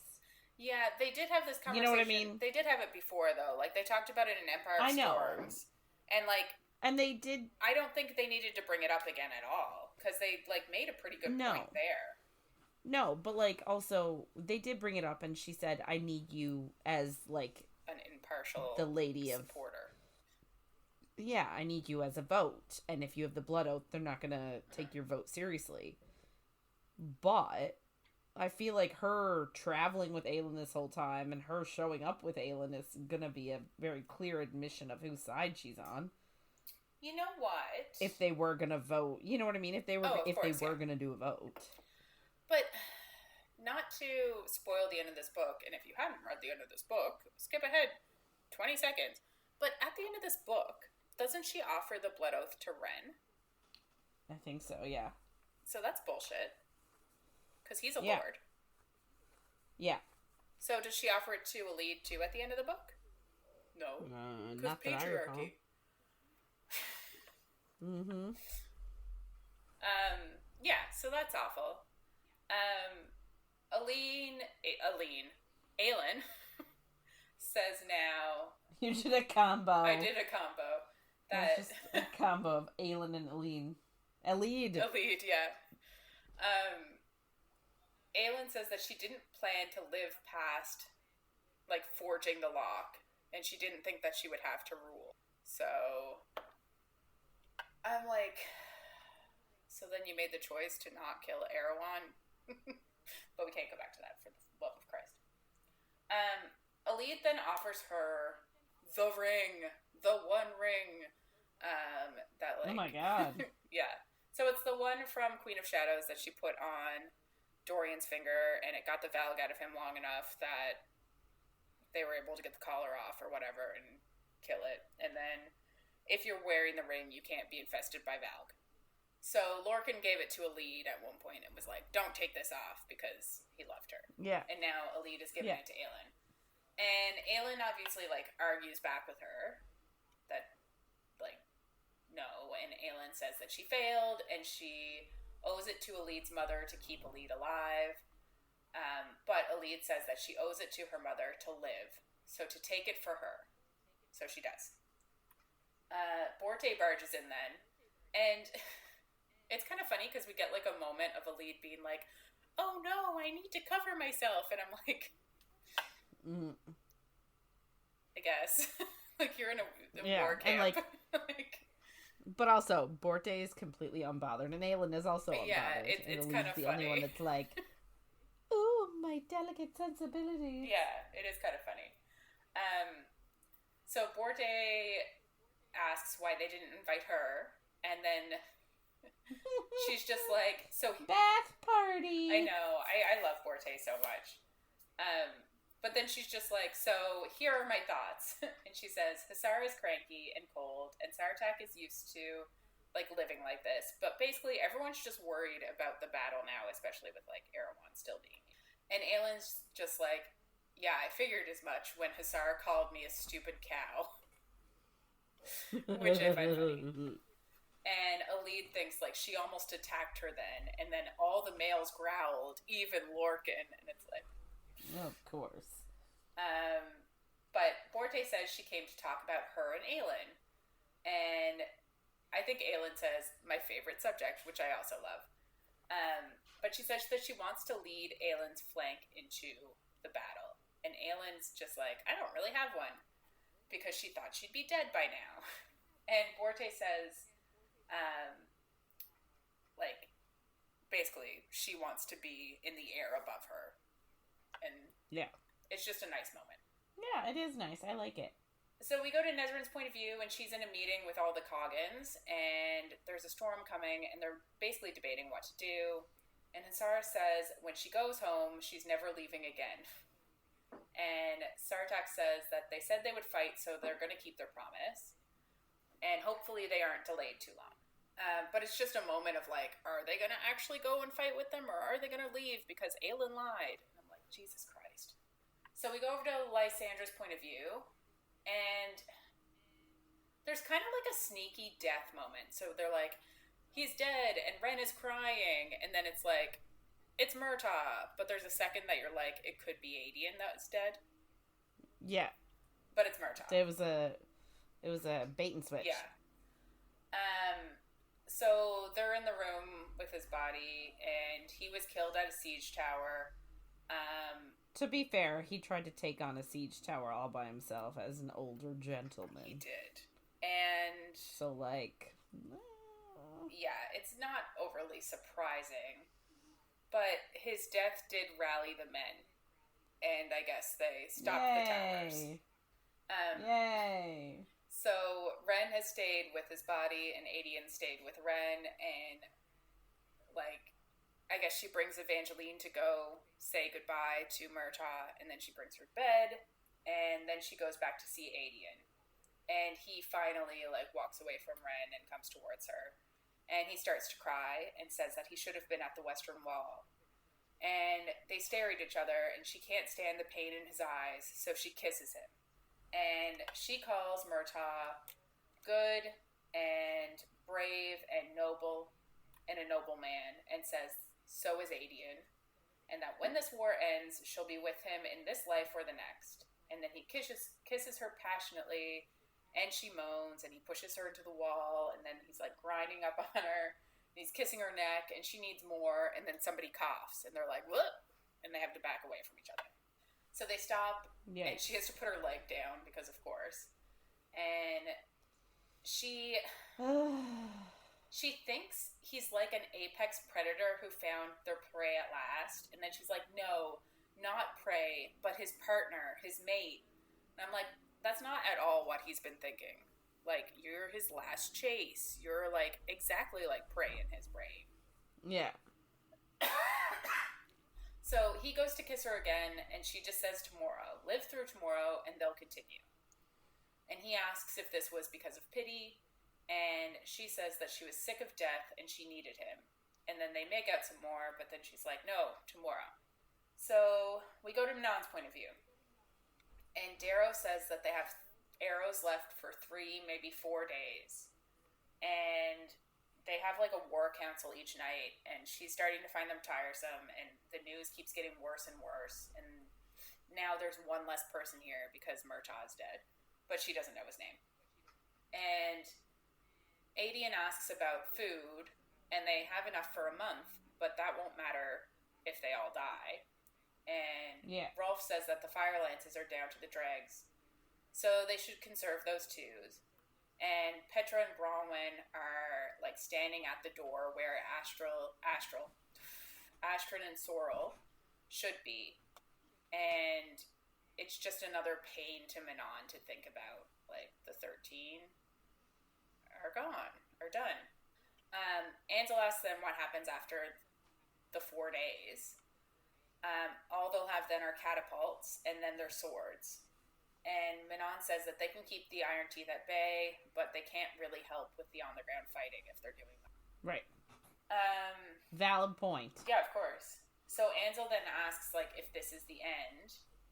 And Aedion says they fight to the last of it, and then they die. So it's not great. No. So Rowan's point of view, they're a week from Orinth, but then there's a giant storm, and they're now stuck. So he thinks, like, if Aelin actually had her full power, and then he's like, well, not her full power now because it's so little, but if she had her old full power, like, she could actually make a path in the snow and get them out of here. But now she doesn't even have enough to face Erewhon or Maeve, and he thinks he doesn't care because her magic doesn't matter to him. And I'm like, that's fucking easy for you to say. So also, why are you mentioning it? Yeah, and yeah. I don't need all these people to be like, we don't care that you don't have any power. I'm like, but she cares, so can't we, like, care a little bit that she doesn't have her power? Because she cares about that. But also, how can they say they don't care if they keep thinking about it? Yeah. So Fenris asks if the weather's always this bad, and Alid and Aelin say yes. And Alid says the storm could last days and drop like 3 feet of snow, and then like they'll have they'll be struggling to even leave and march then, and soldiers will lose toes to frostbite, and it's going to be a shit show.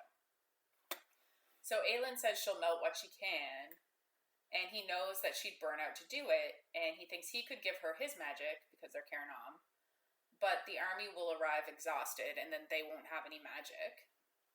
So they're basically just, like, trying to figure out the route that they're going to take when they're able to leave it. And he can't imagine how Aelin feels now. She gave up her magic and her humanity and feels like a stranger in her body. And he thinks he spent last night acquainting her with her body. I love Rowan, but, dude, no. Not the time. You don't, not the time. Like, I'm fine with them having sex if she wants to have sex. But him being like, he acquainted her with her body. It's her body. Like... And, like, to be fair, it's not like it was different. No. She's been in Fae form for a while. Yeah. I'm like, I get that she can't shift, sure. But it's still her body. And then he says, acquainting her with her body and his for a long time until her haunted look disappeared, and they, like, I guess, they came, and then they both cried together. But then this morning, her haunted look is back, and he thinks she's given enough, but he knows that she's going to give more. So, that's great. A Rook scout just, like, shows up and tells them all to come, and they all, like, rush out of the tent after throwing on their warm clothes, and the Lord of the North is just, like, standing near their encampment with a golden flame between his antlers. And the little folk are all around him, motioning to follow. And then everyone just hears, "Doom is upon Orinth, heir of Brannon. You must hurry." And basically the little folk are saying they'll show her the way. And she says that they've helped her so many times. And they say that she's given much herself. And Brannon would have made the same choice. And Oakwald will never forget Brannon or his heir. So Aelin asks their cost, and a Dryad says that their cost is a better world, even for them. Because I feel like they're often overlooked. So, like I get them being like, we want a better world for us, too, not just all of you humanoid and fae people. So the army prepares to march, and Aelin starts looking for a book. And she shows Rowan a page, and he just asks if she's including him in her schemes now. And she is, but she's not including the reader. So we don't know what they're looking at, but he just says that they need to hurry. Knowing what happens, there is an Easter egg to it the first time they look at the books to what they're doing here, but... Is there? Yeah, when they first look at the book, when they're trying to find a way to, like, I guess, get rid of the lock, there is an Easter egg as to what. Like, they find a spell and they're like, oh, this is an interesting spell that could be useful. Right. So that's an Easter egg to this moment. Is it an Easter egg, though, or is it just foreshadowing? Yeah, I guess it's probably foreshadowing. So we go over to Aedion's point of view now, and he watches as Morath pulls back for the night. And he knows it's to wear them out because Erewhon wants their complete surrender. And he thinks the weapons have lasted 5 days. So I guess, like, the timeline is starting to make sense again, but I just don't really understand who Dorian flew in with, and, like, I still don't really know. But 5 days have passed since we last saw Aedion, so we can assume, I guess, 5 days are also passing since Aelin and the soldiers started following the Lord of the North, like, I guess. Well, but... I would never assume that, but... So, I guess we need to think about it in a way of, like, assuming that Dorian flew with just the Iron Teeth witches that showed up, right? Yeah. We're just gonna go with that. And they showed up, like, when the Kraken witches showed up. Yeah. Which is a long time ago. Yeah. So, and then they traveled for what? Because at that point they were 10 days away from Orn? Probably, because when they were at the Gap, they were 2 weeks away. Yeah.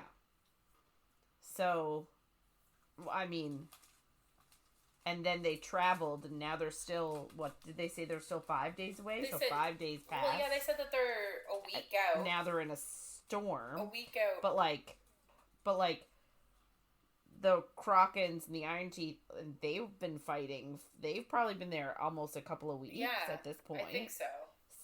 So, it's all bouncy. Yeah, I don't really get it. But anyway, so it's been 5 days, and they still have their arrows and their fire lances for, like, a little while longer.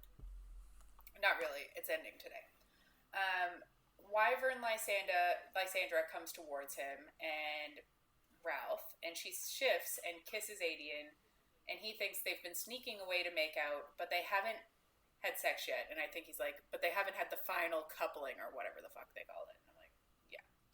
Because it's something to live for. The Mycenaeans use the last of the fire lances, and they're like, we're out of arrows, we're out of fire lances. We're basically fucked. Then we go to Evangeline's point of view, and she's with Darrow, and he says it's going to be over in a day or two.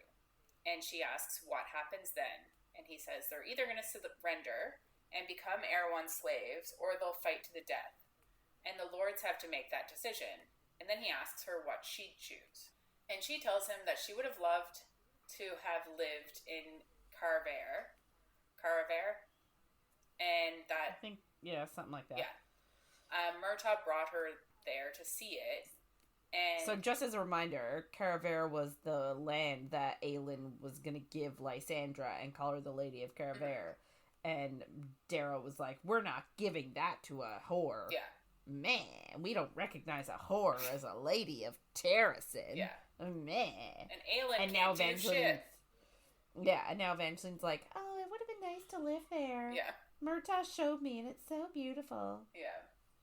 And she tells him that to her, Terracin means home, and it's a place where the people who hurt them can't hurt them anymore, and it always meant, like, peace to her. So she would choose to fight till the end. And I'm like... Yeah. Put the knife in and twist it. 100%. I love it. So... Because Darrow's a piece of shit. He is. So Darrow's like, come with me, and they go to find Aedion and Lysandra, and they have their arms around each other, and Evangeline thinks, as they should have from the beginning. And I'm like, you're fucking 12. Back off. Yeah, you don't know what happened in their relationship. You don't know that he kicked her out of the tent as a naked person and refused to talk to her or look at her or treat her like a human being. Yeah. I'm sorry. I'm so upset over this reunion. Like, she didn't even give him his comeuppance. Yeah. Like, and, he felt guilty for all of a day. Yeah.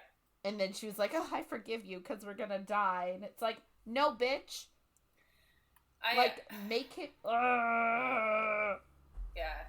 I don't know. I'm like, I don't think they could have a good relationship if she didn't forgive him. But I don't think they could have a good relationship, period. After what he did. So I'm like, I don't get it. Yeah. So Evangeline thinks, like, she can tell that they know that this is also the end, and that they're going to try to get her to leave before it's all over. But she won't leave because this is her home. So Darrow hands Aedion the Sword of Orinth and says that he defended Terracin more than anyone could have expected him to, and he should forgive an old man who tried to do the same. And Aedion takes the sword and says... No, he tried to protect his standing. Yeah. Well, they both fucked up. They both fucked up in, like, Aedion being like, yeah. We're gonna do what we want. Anyway. Yeah. But, yeah, he did take the sword in, like, a petty way. For sure. Mm-hmm. But, so he gives him back the sword, and Aedion says that serving this kingdom is the greatest honor of his life. And I'm like, and of your death, because you're going to die soon, because they keep shoving that down our throats.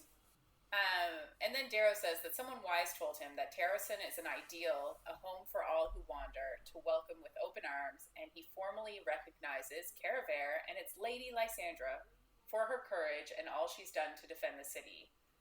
And KoA is hers and any heirs that she may have. And he, like, looks at them both like, ooh, when are you having babies? And it's like, they're gonna die. What kind of heirs are they gonna have? Right? It's silly. So obviously, Lysandra names Evangeline as her heir. She's like, nah, bro, Evangeline, 100%. But Darrow says, he would like to name Evangeline as his heir. That's the Newfoundland accent. Mm-hmm. Name Evangeline as his heir, and he says that someone who understands the land without being taught, because she knows that it's a home and it's peaceful and great. Yeah. And Lysandra says, like, it isn't her call to make, but then Evangeline is, like, agrees to it, that she wants to be Darrow's heir, which is kind of cool because, like, Darrow's an old man, so he's gonna die soon. So they're both going to be ladies of Terrasen, which, like, I kind of love. Like, we're going to have the ladies outnumbering the men. The ladies outnumbering the lords, which is a fun time. Yeah. I don't think, actually. I think there's still going to be more lords. Is there 3 lords? Mm-hmm. I think so. It's Darrow and 2 guys, so, or like, 3? I think it's 3, because there's 4 of them, and then there was 3 votes for Aelin. Okay, so there's those 3, and then Ren, and then it's going to be Lysandra, Aelin, and Evangeline, eventually. Yeah, but here's my question. So, like, if Darrow is naming Evangeline his heir, is she going to live with him? And, like, grow up in his neck of the woods so that she can properly be the lady of wherever? Or is she still going to go home with Lysandra, and then when Darrow dies, just move there on her own? Yeah, because she literally was like, I want to live in KoA. Yeah. So that would be shitty. I feel like Lysandra and Evangeline are going to stay with Aelin for quite some time after the war, so I don't know. Maybe. But yeah. So we're getting another lady, which is fun. Also, fun fact, apparently there was a study, I was listening to a podcast about this. This is completely unrelated, but there was a study that if you have a group of men and you're trying to integrate a minority, not of men, if you have a group and you're trying to integrate a minority, and this particular study was a group of men and they were, like, putting women in the group. If there's one woman, she won't be heard. If there's 2 women, they won't be heard. But once you hit 3 women in a group, like, people will actually start listening to them and, like, taking them seriously. Which seems insane. Yeah, I don't like it. No, but just something to think about if you're in a group with minorities and there's not 3 of them, maybe you should listen to the minorities. Because generally most people aren't. So... yeah. We go... I don't like it. No, me neither. I don't like that it has to be like, if you're in a group, if you're trying to get your voice heard, find 2 more people in your in your bracket, and then maybe people will listen to you. But I think it's more, and in this particular study, and, like, I don't mean to constantly bash men, even though I don't feel bad about it. But in this particular study, it was like the women were completely overlooked by men until there were 3. But if you're a man and you hear that study, maybe you would change your mind and actively listen to women. And it's the same as when, like, people are asked about meetings afterwards of, like, what percentage of the conversation did a woman take up and what percentage did men take up. They always estimate more. The women have talked more than they did. And men have talked less. So, like, it's just checking your biases, I guess. That's not the point at all now. But... Well, yes. No, I agree. So, like, if that is a statistic, Yeah. Maybe start looking around when there's only one minority in the room and being like, what do you think? Yeah. It's a good lesson to all. But in this case, they're going to have 3 ladies, which I'm like, good, they'll be listened to. And then Aelin, too. But I don't really understand. Like, if she's queen, does she just, like, have the final vote? Like, what? I feel like it's probably like she suggests things and then the lords and ladies will give their opinion and then she'll be like, I agree with you. Or, I don't agree, I'm going to do it anyway. Yeah. Which, that's what monarchy, dictatorship does, even though she's literally trying to start this whole democracy thing at the worst possible time. Which is so funny. Mm-hmm. I advocate for democracy in all situations, except for when Aelin and Dorian are going to kill themselves. Yes, I agree. So, we go over to Manon's point of view. And the drums are beating all night. And the hope of Aelin showing up has disappeared. And she thinks Dorian could come. But he also might already have a collar on, and he could be here by tomorrow anyway, fighting against them. And she's just, like, lying with Abraxos, which is the sweetest thing ever. And she tells Abraxos that she would have liked to see the waste once more. And she can even, like, kind of picture it, and it's all green, and there are little, like, witchlings running around, and, like, it's beautiful, and there's Krakens and witches living together, so it's, like, lovely. But it's just sad because she's, like, accepted her death. Yeah. So they all have. Yeah. They're, like, we're really pushing this they're going to die tomorrow narrative. Lysandra point of view, she's being pelted with arrows from Morath. And she thinks, like, they must have saved them for when the Terrasen Army Collective from when the good guys ran out of arrows. Because there's so many arrows flying right now. And witches and soldiers are dying, and they only have hours left. And we go to Manon's point of view, and they're being pushed back, and she thinks, like, the 13 gave their lives for this can't be the end. And she blows a horn to tell the witches to fall back to the city to regroup. And we're really jumping point of views here now. We go to Aedion's point of view. Yeah. And he's on the battlement, and he's fighting, and Morath are ramming the western gate, and it's going to give away soon. After thousands of years, it's finally going to yield, and people are fleeing. So I didn't really picture this place right. But the walls are around the city, and then I guess the castle is in the mid-back area? Middle. Yeah. So people are now leaving the city and running to the castle for refuge. Even though everyone's going to be fucked if this gets open. Lysandra shows up and kills someone that's about to attack Aedion, and then she shifts to herself, and she asks him where to send Manon and the witches.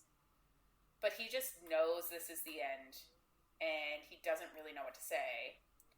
And he thinks he's going to go to the gate to make his final stand, so he kisses Lysandra one last time and says he loves her. And she would have been his wife and mate. And she says, I think he thinks that part, because she answers his I love you, and she says, and I you. And she says, until the end. And he says, I will find you again in whatever life comes after this. And she says, in every lifetime. So they're preparing to die. So they go to walk to the gate and make their last stand together. And then they hear a horn that isn't Morath's.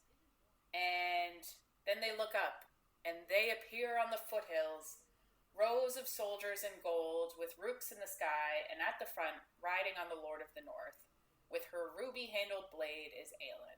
So we go to Aelin's point of view. And they marched for 6 days through the forest and mountains that, like, magically moved out of the way to let them pass.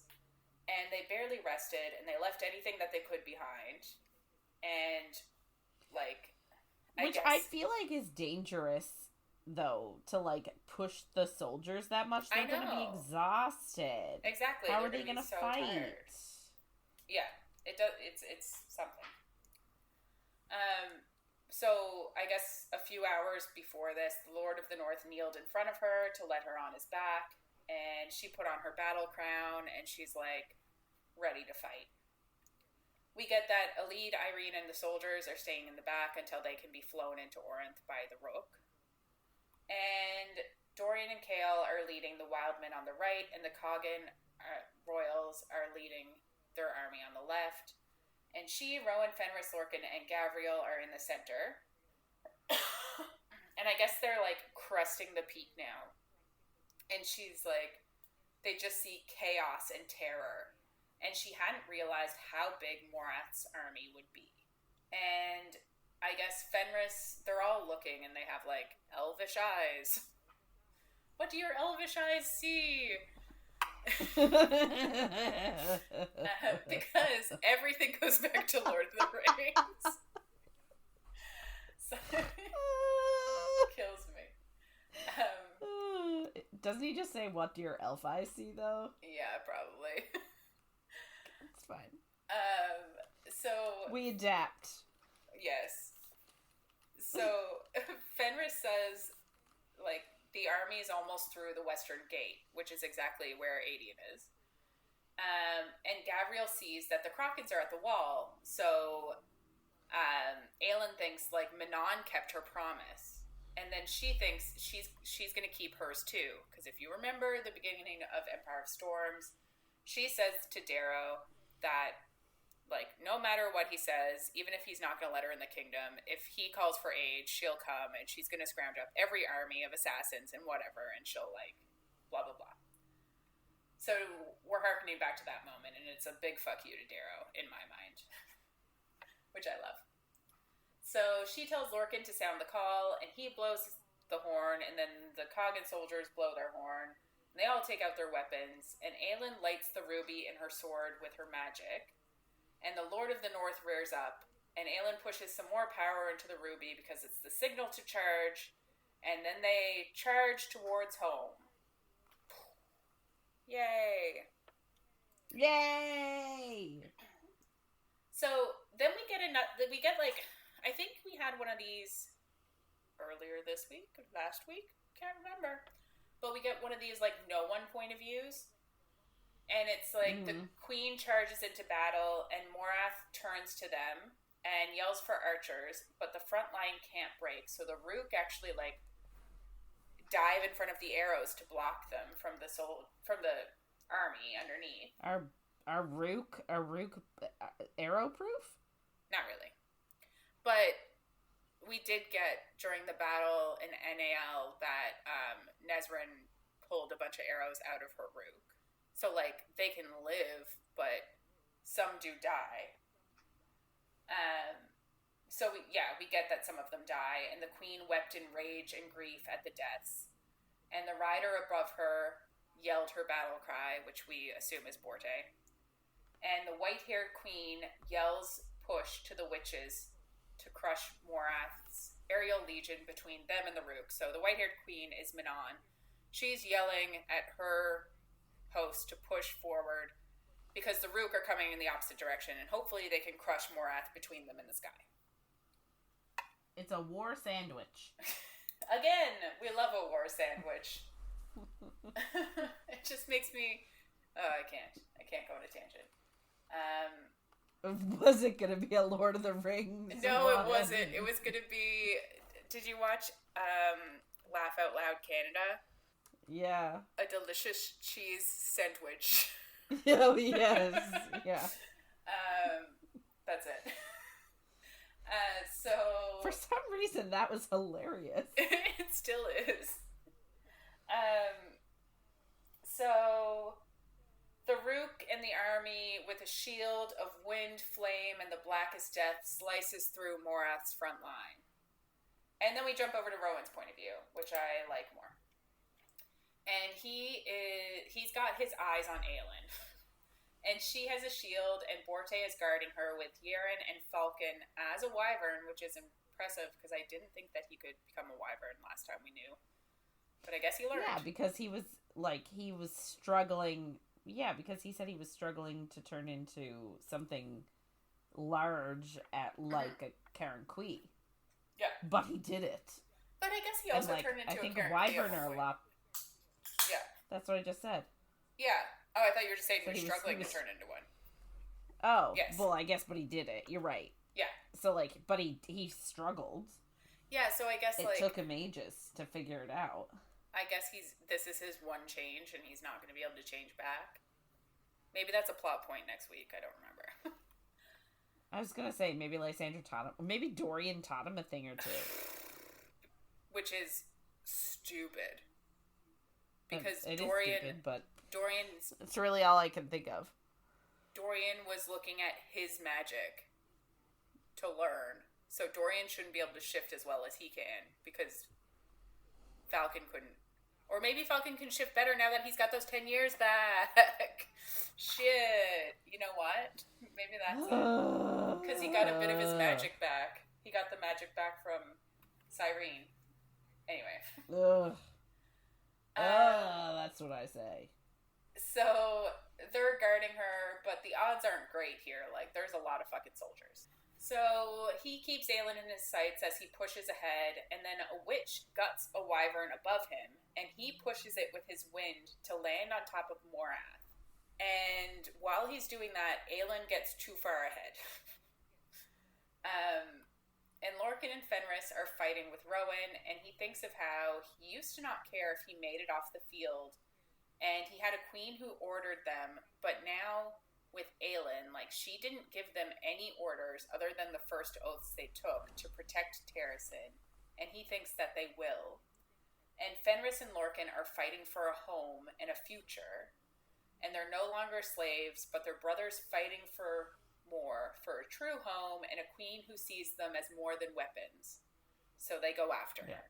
So it's kind of like, it is a nice moment. This is very much our, like, rallying cry. Yeah.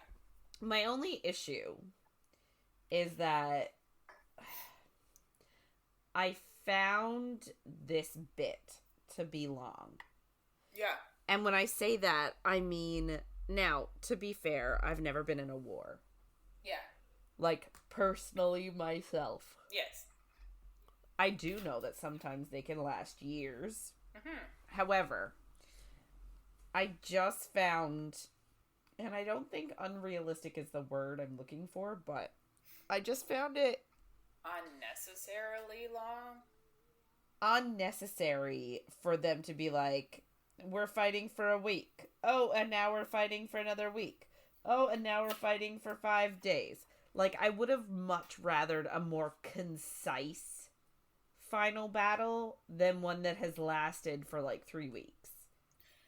Yeah, and it is, like, it was very much so much happened with Aelin and crew, and so little happened with Aedion and crew, and we're trying to make both of these things match in length. Yeah. So it is a lot of, like, and then a week passed, and then we're still doing the same thing. Yeah, I get what you're saying. And it's, but and this, like, part too, like, it is. It's like, okay, wrap it up, please. Yeah. And, like, we do kind of get there-ish. But yeah, so we do have to jump over about 15 more point of views, because we have to see how everyone's feeling. So we go to Aedion's point of view, and Aelin came, and he can't believe it, and he can tell, like, Dorian and Chaol are there, and Chaol got the Coggins to come, but Morath is still going for the gate, and the western gate is still, like, starting to buckle. Lysandra became a wyvern and just, like, flew away, which I just find kind of funny, because she's like, we'll die together at this gate, and then she's like, I gotta go help my girl.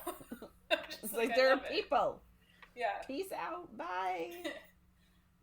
So he runs to the gate, and he thinks that it's a good place to die because Aelin came, and it's going to be okay, basically. And you're like, what?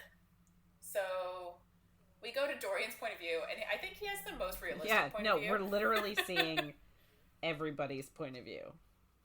Oh, 100%. But I think he has the most realistic one. And I really did condense these, because they had at least a few, like, a page or two of each, like, oh my god, she's back. But Dorian's point of view is basically just, like, he'd never seen battle before, and he never wants to again. Which I just love. Yeah, the poor prince. The poor baby. What's he gonna do? Yeah. But he and Chaol are fighting together, and he's fighting for Outerlyn, and when he runs out of power, he'll shift and fight, and he knows that Manon is fighting above him. Wait now.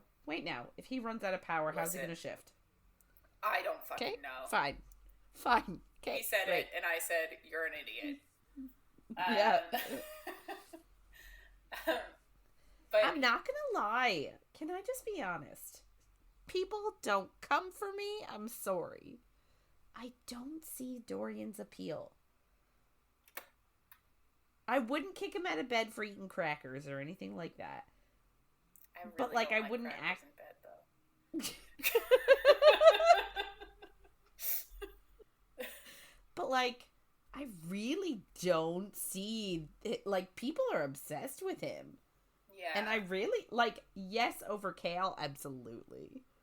But like pretty sure I'd take all of the cadre over him. Including the one that's lost wherever he is, Vaughn. Including old men, Gavriel, like... Yeah. I feel like... Aelin, I'd take... Oh my god, I'd take Aelin above girls, anybody. But I would still take... I'd still take Aelin. And probably Lysandra. Oh, I love Lysandra. Like... You know. Yeah. I just don't understand why people are so obsessed with him. That's what I mean. I feel like we could have used a little less time in his head. I get that he's going through trauma and we need it, but it actually makes him seem worse whiny. As a character, yeah. Yeah. He thinks weird shit. He wants to marry his best friend's wife. And I'm like, you're a king. You could do it. You could be like, that's my wife now. Thank you for finding her for me. Yeah. That's also my child and my heir in her belly. Doesn't matter. Mine. Yeah. Oh my. But he knows that Manon is fighting above him, and I'm like, did he see her, or does he just know? Like, is this a mate situation? Like, what the fuck does that mean? Don't know. Yeah. But he does think he doesn't see the 13, which is obviously sad. So he just keeps fighting. We go to Aelin's point of view. Of course. And, which is the only point of view I care about. Sorry, everybody. But she is attacking, but she's still too far from the wall, and her power is draining because she doesn't fucking have any. So time passes, and she can feel Rowan's wind and knows he's fighting to get to her. And she nears the wall, and she goes to tell Borte and Yeren to take down a siege tower, but they're hit, like, Borte and Yeren are hit by 6 wyvern, which clear a path to her, and a wyvern dives for her, and she, like, blasts up some fire at it, but it dodges. And then it comes back, and she jumps off the stag, and she, like, hits its flank as if to say, go, but it stays. So Aelin shields it with her power, even though she was just burning out a second ago. And she's ready for the attack, but then a riderless, green-eyed wyvern cuts the wyvern that's about to attack her's head off with its tail. With what? Its tail. Oh, okay. Barbed tail, I guess. And then attacks the rider on top. And then it turns into a ghost leopard and runs for Aelin, almost knocking her to the ground, which is, like, my favorite. Amazing. Because I love it. Lysandra, and we love her. A horn sounds from Orinth then, because they need help. So they both turn to the siege towers, and they're, like, ready to take them on. It's like, let's go, girl. I love it. I'm going out tonight. I'm feeling all right. Sorry. It's fine. I loved it. I'm gonna let it all hang out. So we go to Rowan's point of view now, and he needs to get to Aelin. And he only recognizes that he's injured because an arrow left an iron shard in his shoulder, and he can't shift. Convenient. But he then sees the Lord of the North run back towards Oakwall, as if she set it free. But he can't see Aelin anymore. And then... But, like, she smacked its butt and was like, get out of here, and it was like, no, and now it is. I guess so. Now that she's not in danger, and like, I guess. But also, like, maybe it's offended that you smacked its butt. Can you imagine? It was with her sword, too. I'm like, ooh. Yeah. It's kinky. Yeah, that's what I was thinking. I was thinking kinky with the Lord of the North. Listen. You never know. Is he just a fae? Can he shift? Is he giving her a ride? Was a white stag not the same, like, majestic, magical animal as in Shadow and Bone? I can't remember if it was white, but it was a stag, yes. What's with magical stags? I don't know. I feel like it was blue in Shadow and Bone, but I think that's just the color of the front of the book. So that's where my confusion lies. But it could have been white, yeah. Okay. So Fenris then asks where Aelin is, and Lorcan just points, and they just, I assume, stop to watch as she and a snow leopard climb a siege tower, killing everyone on the way, and some of the soldiers just jump off of the siege tower to get away from them. And then Aelin turns the tower to the side, and Rowan thinks, like, that's what Sam did in Skull's Bay. And Rowan wonders if he's smiling down on Aelin now, which is, like, a sweet thought. Mm-hmm. And then... side note, pause. I've found out why stags are often depicted as magical creatures. It's because they have a majestic appearance, a connection to nature, and symbolic associations with transformation, spirituality, and leadership. They have prominent antlers, which are shed and regrown annually, which create a symbol of renewal and cyclical change. So they're further caribou. Fueling their mystical aura. So she's on a caribou. Yeah. Okay. Hang on. What's the difference between a stag and a caribou? Oh dear.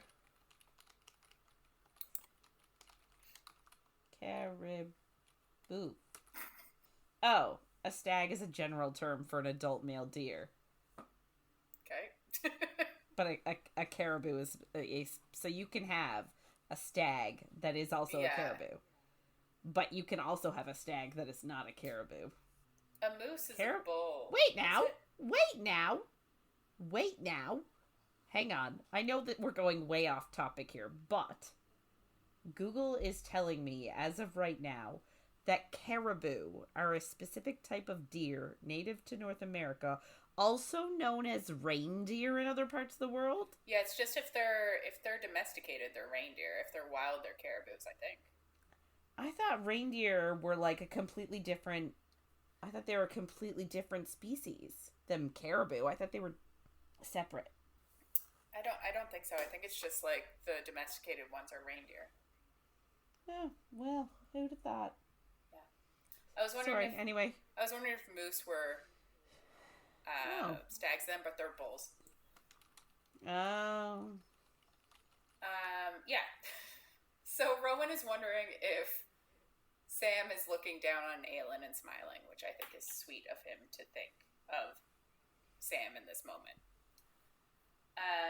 And then Ansel turns a second siege tower towards the third one, and she snaps the catapult, and then Aelin snaps her catapult, and two of the towers topple because it's like dominoes. They're like, yeah. And then Aelin stays on the first tower, and Lysandra shifts into a wyvern and grabs Aelin in one claw and then breaks the catapult off and swings it into the tower with her other claw. And it crashes into soldiers. And Fenris just says, that's where Aelin is. Yeah. Found her. Yeah, basically. I love him. He's so funny. So we go to Nesrin's point of view now. And she and Sartak are alive. But the wyvern are hard to fight, and the witches like are more ready to sacrifice their mounts if it'll take down a rook than the riders are, because they like love their rooks. Yeah. Whereas the witches. What? They have heart? The good guys have hearts? Wild. And the bad guys don't? This is insane. Yeah. But she is thinking, like, if they can keep pushing them, they can break them against the wall of Orin. And then she looks behind her, and she dives for Sartak. And she tells him to put out a call to get to the wall, because the rest of Morath's aerial legion is arriving from Paranth, where it has been stationed. And this whole battle was a trap for Aelin and Co. Amazing. And I'm like, how do you know that? How do you... know that? Strategy. I guess. So we go to Aedion's point of view now, and the Western Gate. Do you know what I would like to know? I'm sorry. Yeah. I would love to know. Like, so initially that battle, there was 100,000 Morath soldiers. I would love to know how many are left. I would too, because they haven't done any hand-to-hand combat at all, other than the aerial people have done hand-to-hand. And the few ladders and stuff that get above the wall, they'll do a bit then. But, like, if they get the ladders and the siege towers down before, like, there's not a whole lot of hand-to-hand combat here. It's mostly arrows. Yeah, so I'm wondering. I don't know. And we'll never know. We will never know. So, we go to Aedion's point of view, and the Western Gate finally breaks, but he's ready. But it's not enough to stop Morath. And they have to close the gate. And then a wyvern lands in front of the gate, and he's like, oh shit. But then, a golden-haired warrior rises off the corpse, and he realizes that the wyvern landed there on purpose.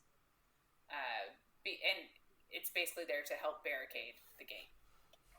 So his father runs to him, and his shield stops any soldiers from, like, crawling past the wyvern. And it gives the Bane time, and they can, like, drink some water, and they're like, whoa, we're alive. And, for now. Yeah. His father asks if Aedion is hurt, but Aedion says, you found Aelin. And he says, yes. And he says, she sealed the word gate, but Erewhon's not gone. And he tells Aedion he needs to rest. And Aedion is like, I kind of get where he's coming from. He's a bit dickish, but he's also like, what the fuck? Like, we're all dying. What the fuck do you mean? I can't rest right now. Like, yeah. He's like, tell that to all the soldiers who are already dead. And he says they need to shut the gate. And Gavriel says they'll do it together. And Aedion agrees, knowing that his father has done all of this and, like, saved Aelin and brought back the army. He's done all of this for him. Which I'm like, fine, but, like, Gavriel being upset that she didn't offer him the blood oath is bullshit then. If he's like, I did this all, you know what I mean? I'm like, yeah, stupid. Joy and pride fill Gavriel's eyes, and then a sorrow heavy and old, and Aedion makes room for Gavriel in the line with the Bane, so that they can fight next to each other. Mm-hmm. But Gavriel just goes to the gate, and his shield starts shifting back the Wyvern and Morath soldiers, and he yells to Aedion to close the gate. And Aedion wants to scream no, but the Bane starts to close the gate. And he just thinks Gavriel could have stayed. So Aedion runs, but he's too slow, and the gate closes, so he goes up to the wall, and he watches the golden light go dark, and he runs faster with a sob in his throat, and he thinks he's going to fight his way down one of the ladders that Morath was putting up. And he gets to the top of the gate, and he sees, like, a bunch of dead Morath soldiers blocking the gate, but it's secure. But he sees Gavriel lying there with his throat ripped out. And we're just like, why? Don't understand how that happened so fast either. Because, like, this guy's supposed to be able to take on, like, 30 and 40 guys. Yeah. How did he die in a minute? Yeah. And maybe Aedion froze for longer than it seemed like, but, like, also why? Why couldn't he just stay inside and use his power to push everything back? Yeah. I just don't think it was necessary, and, like... I think the only reason it was necessary is because we needed to say goodbye to somebody that wasn't crucial. Yeah. Oh, yeah. You know what I mean? Like, we couldn't... You couldn't say not kill anybody, because then it would have been like, oh yeah, sure, none of the main characters died. It's not realistic. But, like, you know, now we've had a death in the main circle of characters. Yeah. Kind of. And, like, it does make me feel bad for Aedion. Yeah. Because he's like, he's in shock right now. He's like, he could have stayed. He could have stayed. He could have stayed. Like, he says it multiple times in a row. So, it does piss me off, too, that, like, they didn't get their, like, reunion or, like, their, I don't know. I guess it was, like, Aedion hinted that, yeah, they could do it together. So Gabriel was like, good enough for me. I'll kill myself for you. Yeah. I guess. I'll sacrifice myself and that'll make it all better. Yeah. So we go to Rowan's point of view now. And Morath is... The middle Morath army is retreating to meet up with the second Morath army. And Rowan is fighting towards the western gate, where it's now silent. And their army is actually, like, the Coggins and Chaol and the Wildman and Dorian, etc., are running through the secure southern gate. And the Rook are flying all the healers in. And Lorcan and Fenris are fighting the Valg that are attacking the army as they're going through the gate. But he saw that Gabriel went towards the southern gate. So he thinks that, like, he knows Erwan and Maeve are likely with the second army, and he needs to find Aelin. But first, he needs to do this task. So he goes towards where he saw Gabriel, and obviously sees that he's dead. So he hauls dead soldiers off of him, and he says, I hope you found peace, my brother, and in the afterworld, I hope you find her again. And then he hauls Gabriel over his shoulder and climbs up a discarded siege ladder. Is the right word. Mm-hmm. As he walks by, like, silence meets him, and he barely nods to Edna and Celine, who are his cousins, who have been immensely badass the past few months in, like, doing so much for him and for a better world. But he thinks, like, Gabriel is also his family. And he gets to Aedion, who just says he could have stayed. And he says it multiple times. Like, I actually, like... Yeah. I do kind of tear up at this part because it is devastating. And Rowan sets him down. And... this is kind of... I guess it's true. And we kind of get it in Heir of Fire. But Rowan thinks to himself that he looks down at his closest friend who deserved this home and says, I will see you in the afterworld. And I'm like, I guess it is his closest friend. But...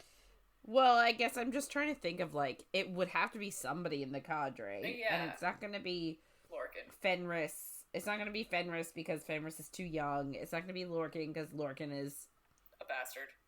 Yeah. And... there's Gabriel, and then there's Vaughn. We don't know anything about Vaughn. Yeah. So, like, it does make sense because Gabriel went to see him in Heir of Fire, and, like, he tattooed him. She wondered if they were lovers, like... Yeah. But I never really thought about it, I guess, which is kind of sad. I think it would have hit differently to me if they had acted closer in this book. Yeah. I think this death would have been even more devastating. Like, I could almost cry reading it when I read it earlier to write my notes. But if they had showed how close Rowan and Gabriel were in this book, I think it would have hit me even harder. It would have hit different, yeah. Yeah. And it was only kind of the afterthought. Like, even this part, I was like, oh shit, yeah, I guess he is. Like, that made me sad. But it took him thinking it for it to hit me. Yeah. Anyway, so Aedion stares at Gavriel, and then he kind of like has to shake himself out of it, and he walks into the street, and Rowan follows him, and Aedion says they need to prepare for the second part of the battle.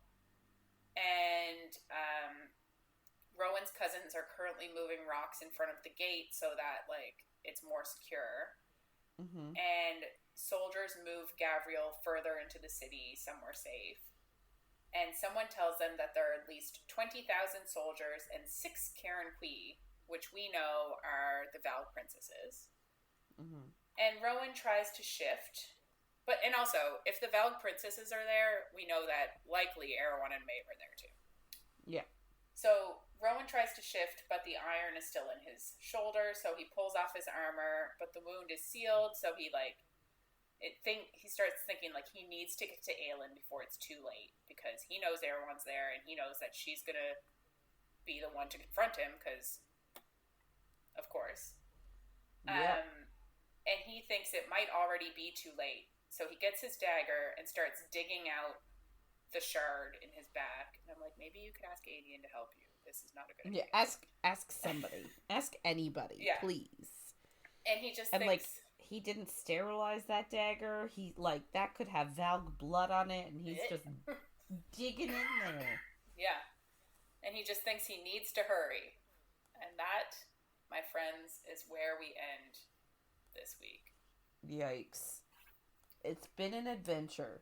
It has. And next week is the fucking end. Which is wild. Yeah. I'm like, I mean, feel not like wild, so much... because it does feel like we've been doing this book for a shit ton of time, and we have. It's been almost 2 months. But I agree. I feel like so much happens next week, though. And, like... Yes. I guess that's every week, but... I'm also like, the end of this week, there was just a battle. They just battled for a while. Yeah, it was just long-ass battling. Yeah. That was not necessary. Yeah. Anyway. Yeah.